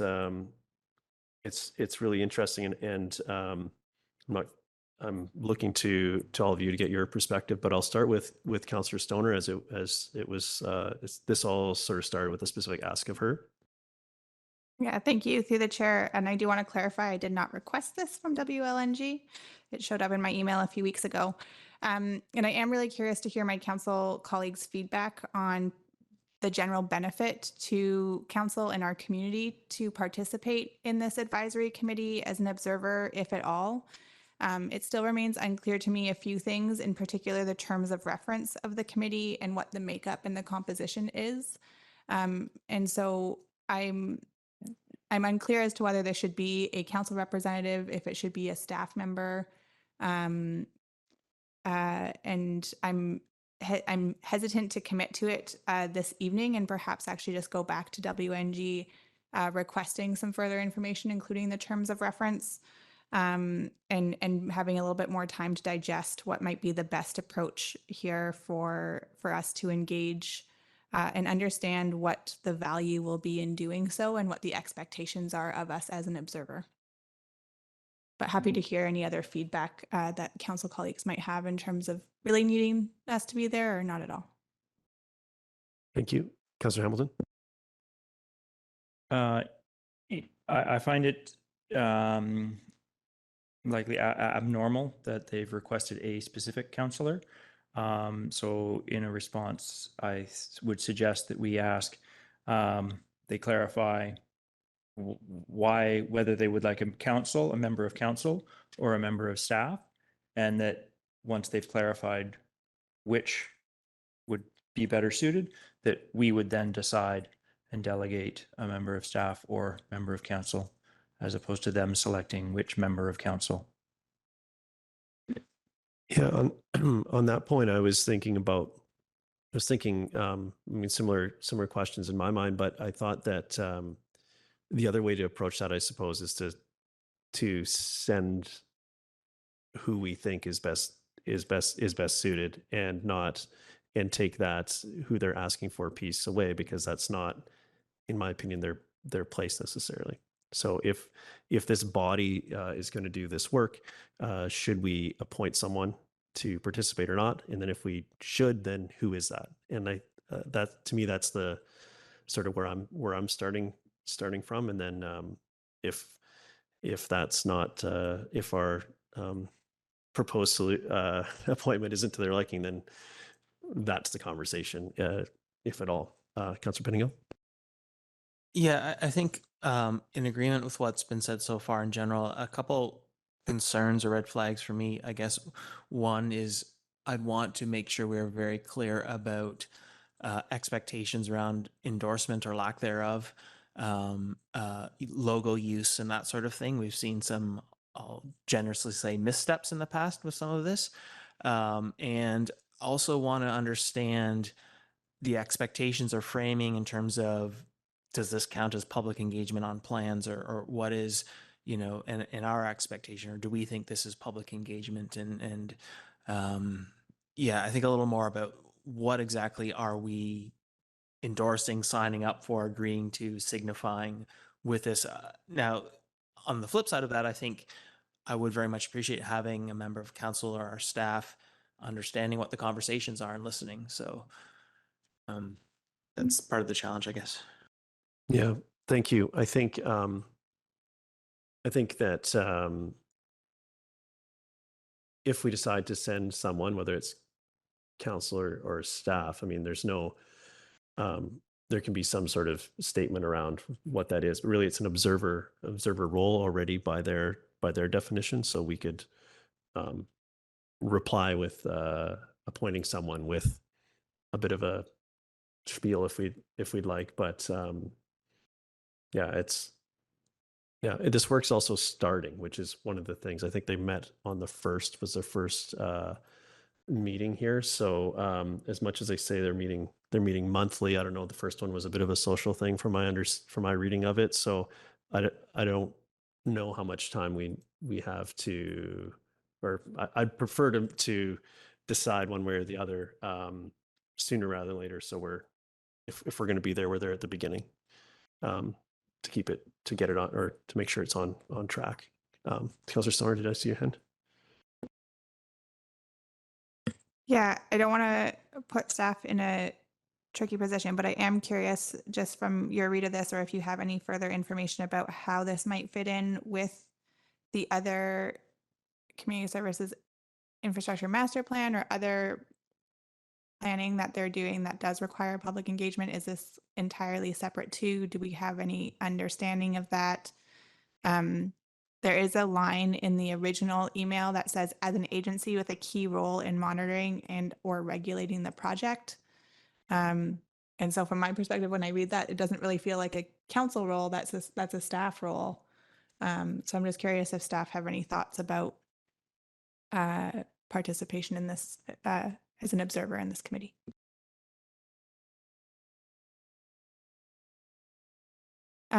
Yeah, whether staff might be better suited than council. I'll attempt to answer this, and Ms. Vangie, if I miss anything, please let me know. Through the mayor, thank you very much for the question and the consideration.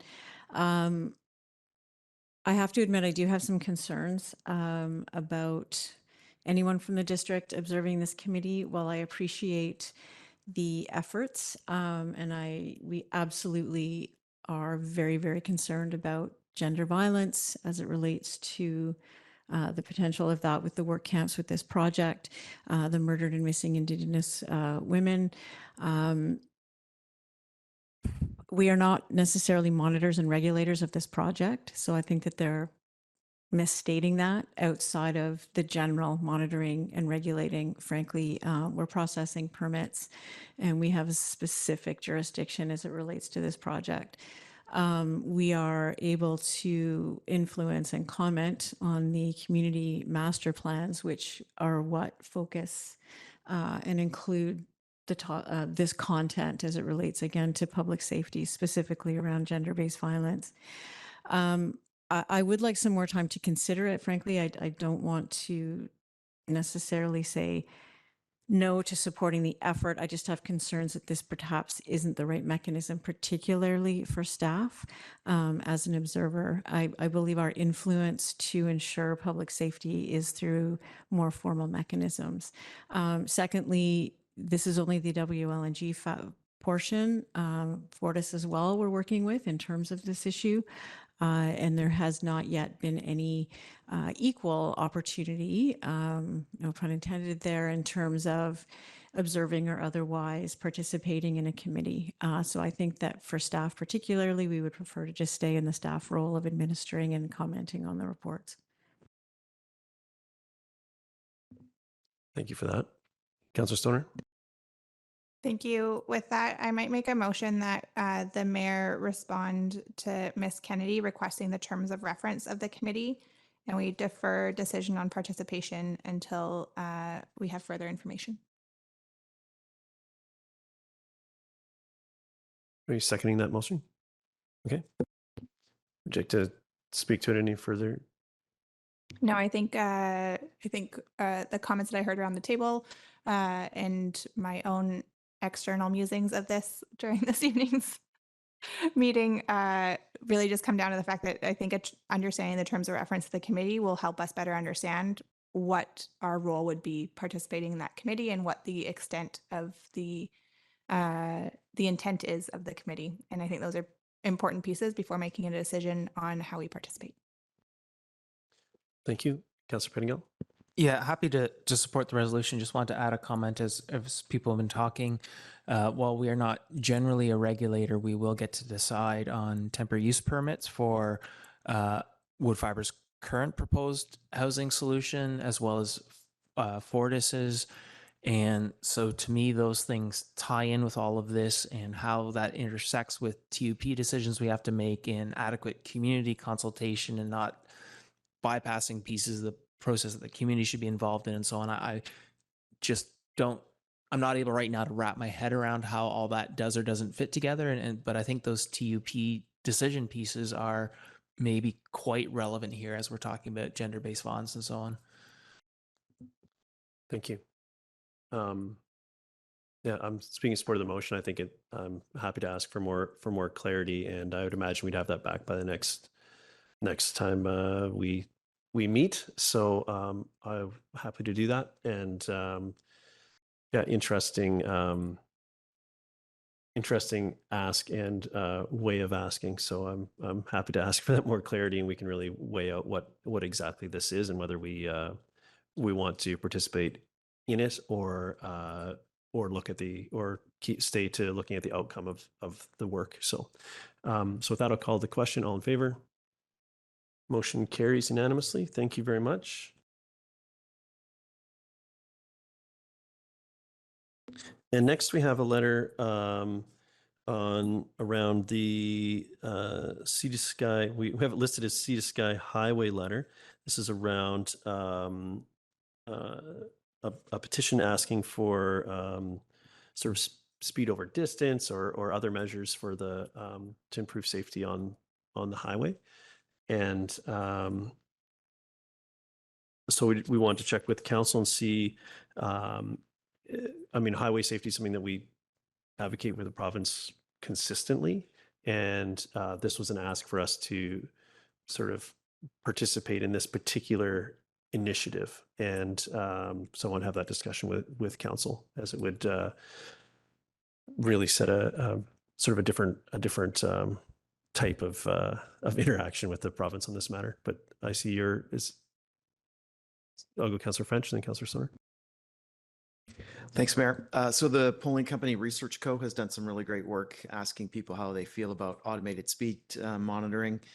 And the results that I've seen from that company seem to indicate that, for the most part, British Columbians support things like red light cameras, speed over distance systems, which are also known as point-to-point or average speed enforcement. And I'm sure those who were with us last term will remember that former Lions Bay Mayor Carl Burr initiated pretty much the same conversation back in 2018. It didn't get very far. The provincial government didn't show really any interest for a pilot project for Highway 99. It might be valuable just to talk quickly about what this is. It's a pretty simple system. Vehicles would be registered at one point on the highway through the use of automated cameras, similar to the automated tolling system that we had on the Port Mann Bridge for many years. And then farther down the road, the license plate would be captured again, and then a speed over distance would be calculated, and anybody that's deemed to be speeding would get a speeding ticket in the mail. So back in 2018, UBCM, there was a resolution, and the provincial government responded to the resolution that was passed at UBCM and basically said that the province was happy with the red light camera work that they were doing at that time. Also pointed out that the speed limit on the Sea to Sky Highway was reduced. The Liberals had bumped it up, and then the NDP bumped it back down. And they basically suggested that was all the work that they were prepared to do at that time. So I think this is timely now to come around, because as we've seen a few times in the last couple of weeks, lengthy closures, despite the work that's been done with lowering the speed limit, working with the RCMP, and the red light cameras that have been increased in numbers in places where they're in use. I've got a motion that we could explore if council wants to go in a direction after some discussion. Thank you. Let's just go around and see if there's any other questions or comments on this before we entertain a motion. But go ahead, Councillor Pettingill, or Councillor Stoner, did I have you? I think I had you first, actually. Go ahead. Yeah, thanks. Through the chair, I wanted to just say a note of appreciation to Matthew for the extensive work that was done in pulling together the petition. I do think it's time that we start to elevate this conversation again about speed over distance. So appreciate that my council colleague might have a resolution for us to consider. I was going to consider that we refer it to minister meetings at UBCM. But definitely in light of recent closures and the extensive impact that speeding on the highway has had, I think that there's good reasons for reconsidering speed over distance. Thank you. Councillor Pettingill? Yeah, I guess where I am, I think it makes sense to advocate for greater speed controls, which could include sort of automated monitoring, ticketing of some sort.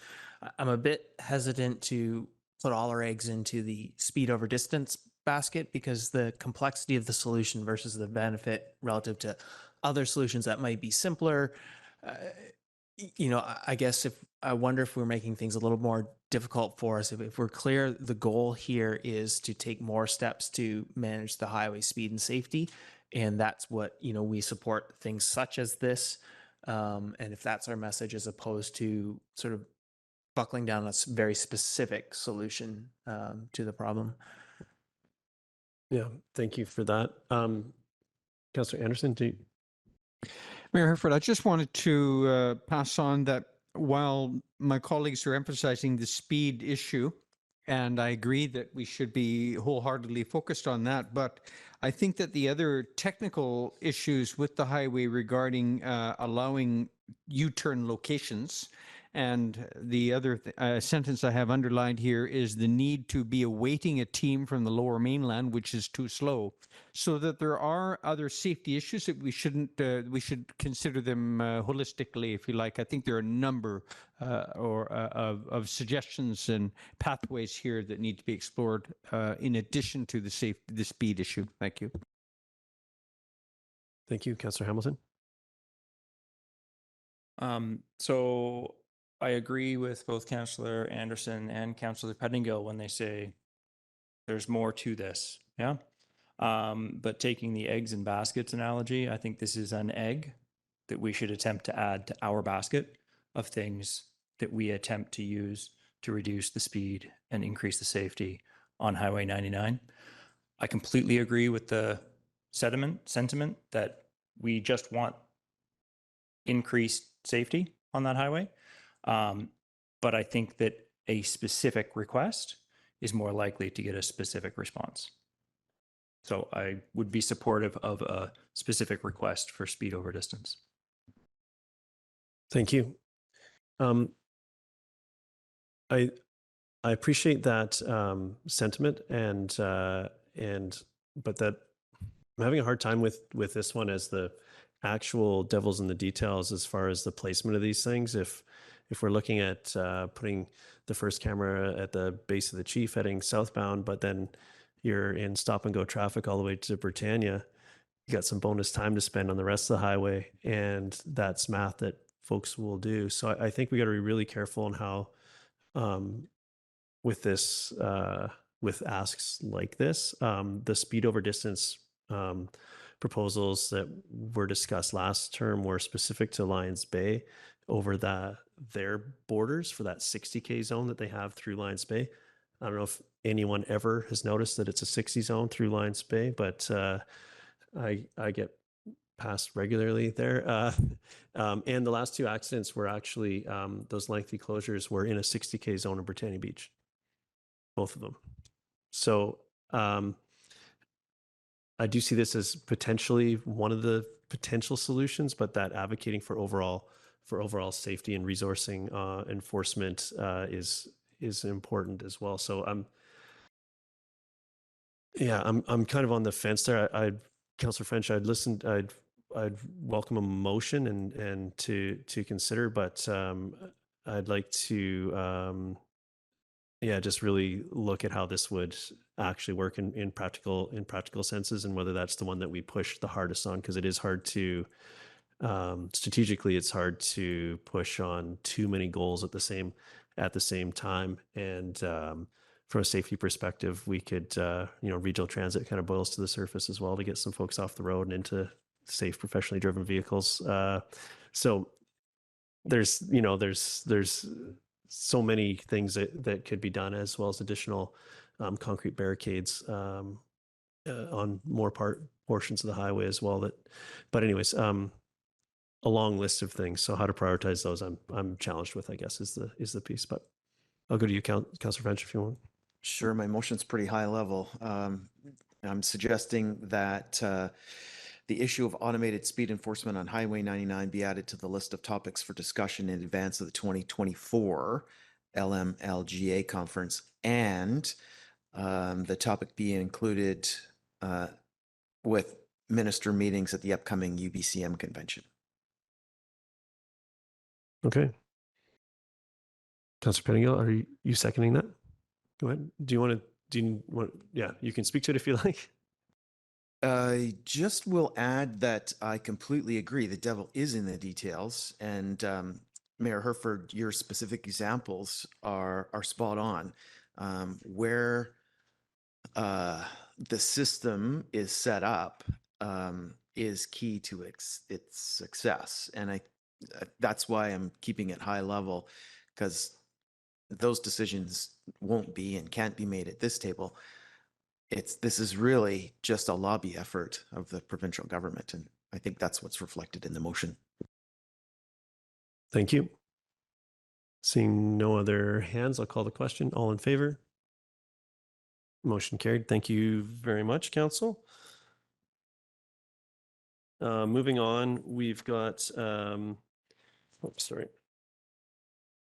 we have correspondence referred from the consent agenda. So, Councillor Pettingill, you pulled 7B2. So this is the letter around from the Squamish River Watershed Society, North Crumpet. Like to speak to it? Yeah, I can maybe do them both together. So 2 and 3, they're both related to the same project, and I just wanted to refer them to staff, to planning. So I move that these letters be referred to planning. Okay, is that for response or for information? For consideration in the process. Okay, thank you. I'll second that. Any discussion? Seeing none, I'll call the question. All in favor?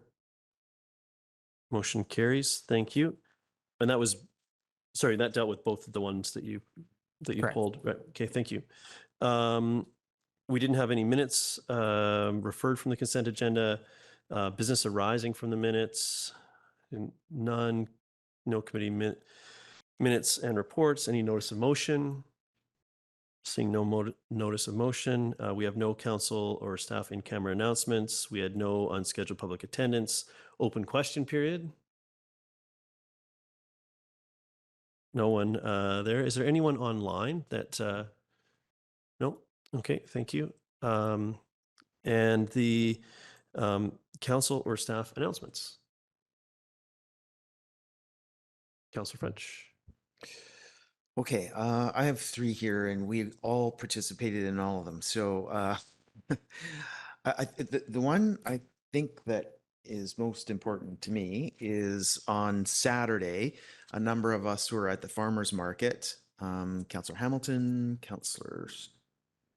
Mayor Herford, Councillor Pettingill, to chat with people about our strategic plan for 2023-2026. I believe Saturday was the first time that actual paper copies were available to the public. And we all kind of crossed over, and a few staff members were there.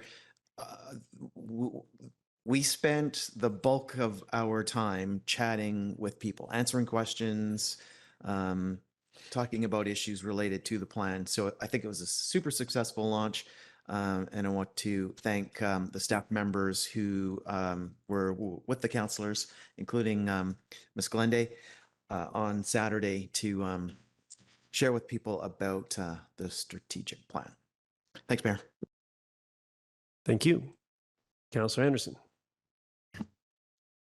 On Wednesday last week, May 31st, I had the pleasure of attending an event at the Britannia Mine Museum in the Mill 3 building, celebrating Mill number 3, 100 years. It happened to be also the last day of the BC Mining Month, which is May.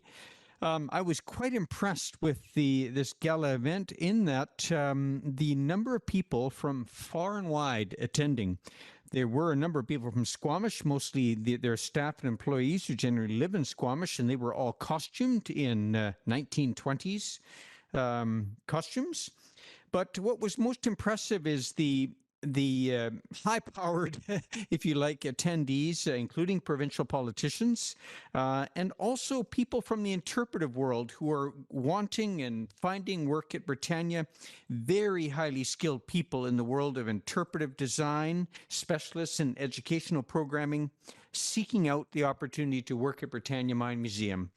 They've really, I just had an impression that that facility is really on the big map. Thank you. Thank you. Council, anything else to share? Go ahead, Councillor Stoner. Yeah, thanks. It is June 6th. We're 1 week into Pride Month. And just wanted to note that on June 1st, we did raise the Pride flag above City Hall. Many folks were there to celebrate, to kick off the month of events. And in recognizing inclusivity and diversity in our community and making sure that this is a safe place for all.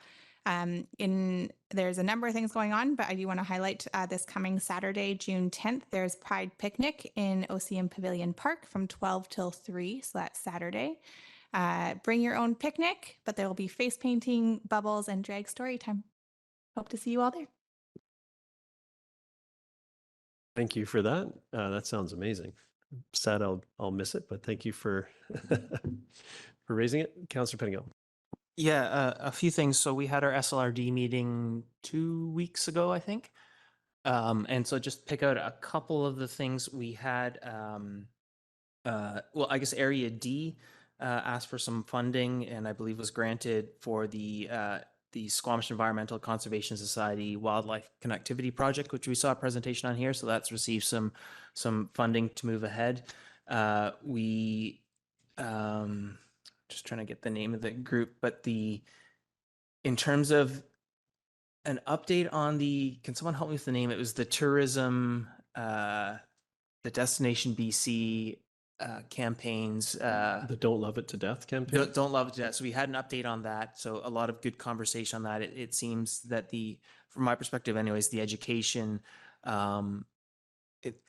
it's a really cool, good programming, good messaging. I think there was some consensus and feedback around the table that this is fantastic, but there's a lot of gaps still. And so that message was impressed upon the province that I think more boots on the ground and enforcement and other pieces still need to happen there. And I think just one other thing that stood out for me is, there's discussion on dealing with some of the natural hazards, not in Squamish, thankfully this time, but just recognizing the impacts of climate change and how big a provincial problem this is. And so I guess thank you to our emergency staff, because it puts me in that mind frame for being ready as we can be, and for some of the work we're doing there, because it just, man, we live in a dangerous area. So thankfully we have a good team to help us where we can. And it's some big challenges ahead, I think, provincially.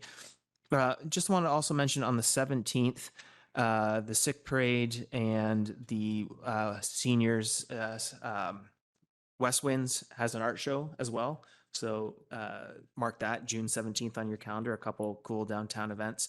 And I just also wanted to thank staff for the tour of the Powerhouse Pump Station, and just being aware of how fortunate we are. Our water is amazing. And our team that keeps it amazing is amazing. You may see out and about, especially around Powerhouse, lots of infrastructure. Please be careful and gentle with it, because it keeps us hydrated, and it can be more vulnerable than we'd like to be, maybe. So it's a good reminder of, not to take some of these things for granted. And again, thank you to our team for that tour. Thank you. On that, go ahead, Councillor Soren. Yeah, thanks for the reminder on the SLED pieces. I just want to clarify that the funding for the Habitat Connectivity Project is coming jointly from a fund that is at the SLRD that is shared through the District of Squamish and Area D. So we did get a presentation on that, and there was a request for funding to come for the district to fund a portion of that project. We've been able to move that funding through a regional district shared allocation with Area D, just so our staff and council are aware. Thanks. Thank you for that clarity. Go ahead, Councillor Greenlaw. Thanks. Most of my updates have been covered by other people who were there, but I also just wanted to point out that this Saturday is the Reuse It Fair from 9 to 3 at Brennan Park. So yeah. It's a busy time of year. Thank you for that. So I'll attempt to be brief here, which is always a challenge for me, in case you haven't noticed. But on Thursday, May 25th, we had Honorable Minister of Innovation, Science and Industry, Francois Philippe Champagne, along with MP Patrick Weiler. The visit was on quite short notice, and I'm very impressed with our staff's ability to pull together a venue and a way to host and welcome our guests, and the business community really responded by coming out. Minister Champagne was my first opportunity to meet him. Very engaged and spoke with everyone in the room. Was able to make connections and networking from his network immediately, and I know that we. Our whole community really benefit. I can already see that we've benefited from that one visit, and I hope that he went on throughout the day to have some tours around town, and I know that our innovative business community can do nothing but impress, and I'm sure they did that with him. And he demonstrated a lot of knowledge actually of Squamish, and spoke quite highly of Patrick Weiler and his presence in their party systems, which I thought was really great to hear. And there was a mayor for the day contest. So, we had a grade 6 student, his name is Parker Taylor, from Valleycliff. And we had a grade 3 student, Bella Romero from Skyridge. And they each brought a guest. And it was great to spend a day with them. We gave them a tour of, I have to say, it wasn't a typical day for the mayor as much as we're kind of trying to portray the mayor for a day piece. We gave a tour of Municipal Hall. This gavel got a lot of work. I've never used it, but they seemed to enjoy that. And then we moved on to the police department, where our local RCMP were very generous with their time and energies in answering so many questions and showing us the ins and outs of the facility. And then we moved up to the fire hall, and again, our fire department was rolled out the red carpet for us, gave such a great tour and so much time, and for our young mayors for the day, and got to do some demonstration with the fire trucks up there, and then gave them a ride back to school in a fire truck with a full lights and sirens on arrival, which between that and the pizza party that they earned for their class, we created a couple rock stars. And it was pretty great to see their arrival back at school, and the whole school to come running out and get their picture taken with the fire truck and welcome their mayors back to class for the afternoon. And it was a great way to spend the day. So thank you to all the staff that facilitated that happening, and also to all of the young folks that put time into their presentations for the contest, and it was so great to spend time with our winners and perhaps future mayors. Who knows? I also wanted to cover so it was already mentioned, but the raising of the pride flag was great. And we had, it seems every year when we raise the flag, the crowd just gets a little bit bigger out there, and which is great to see.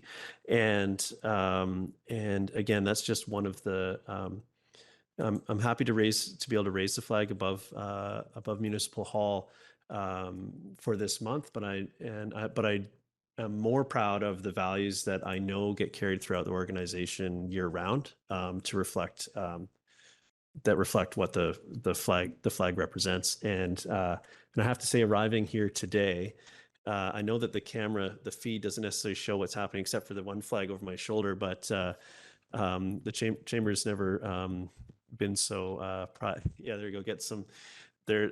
Yeah, I appreciate the decoration that went into that, and I think staff had some fun doing that. We spoke about already. Someone spoke about the spending time at the farmers market on the weekend, which was great. It's a beautiful day, and it was great to be out just chatting with the community about whatever was important to them. And thank you to everyone that engaged, and for council and staff that participated or facilitated making it happen. And I'd also like to recognize that our CAO, Miss Glende, won a very prestigious award, the Pam McConnell Award for Outstanding Contribution to Gender Equality in International Programs, by the Federation of Canadian Municipalities, for her work on the Jordan Municipal Support Project. So it's amazing to see national level recognition for your international work. So we're very, very proud of you, and congratulations so much. So.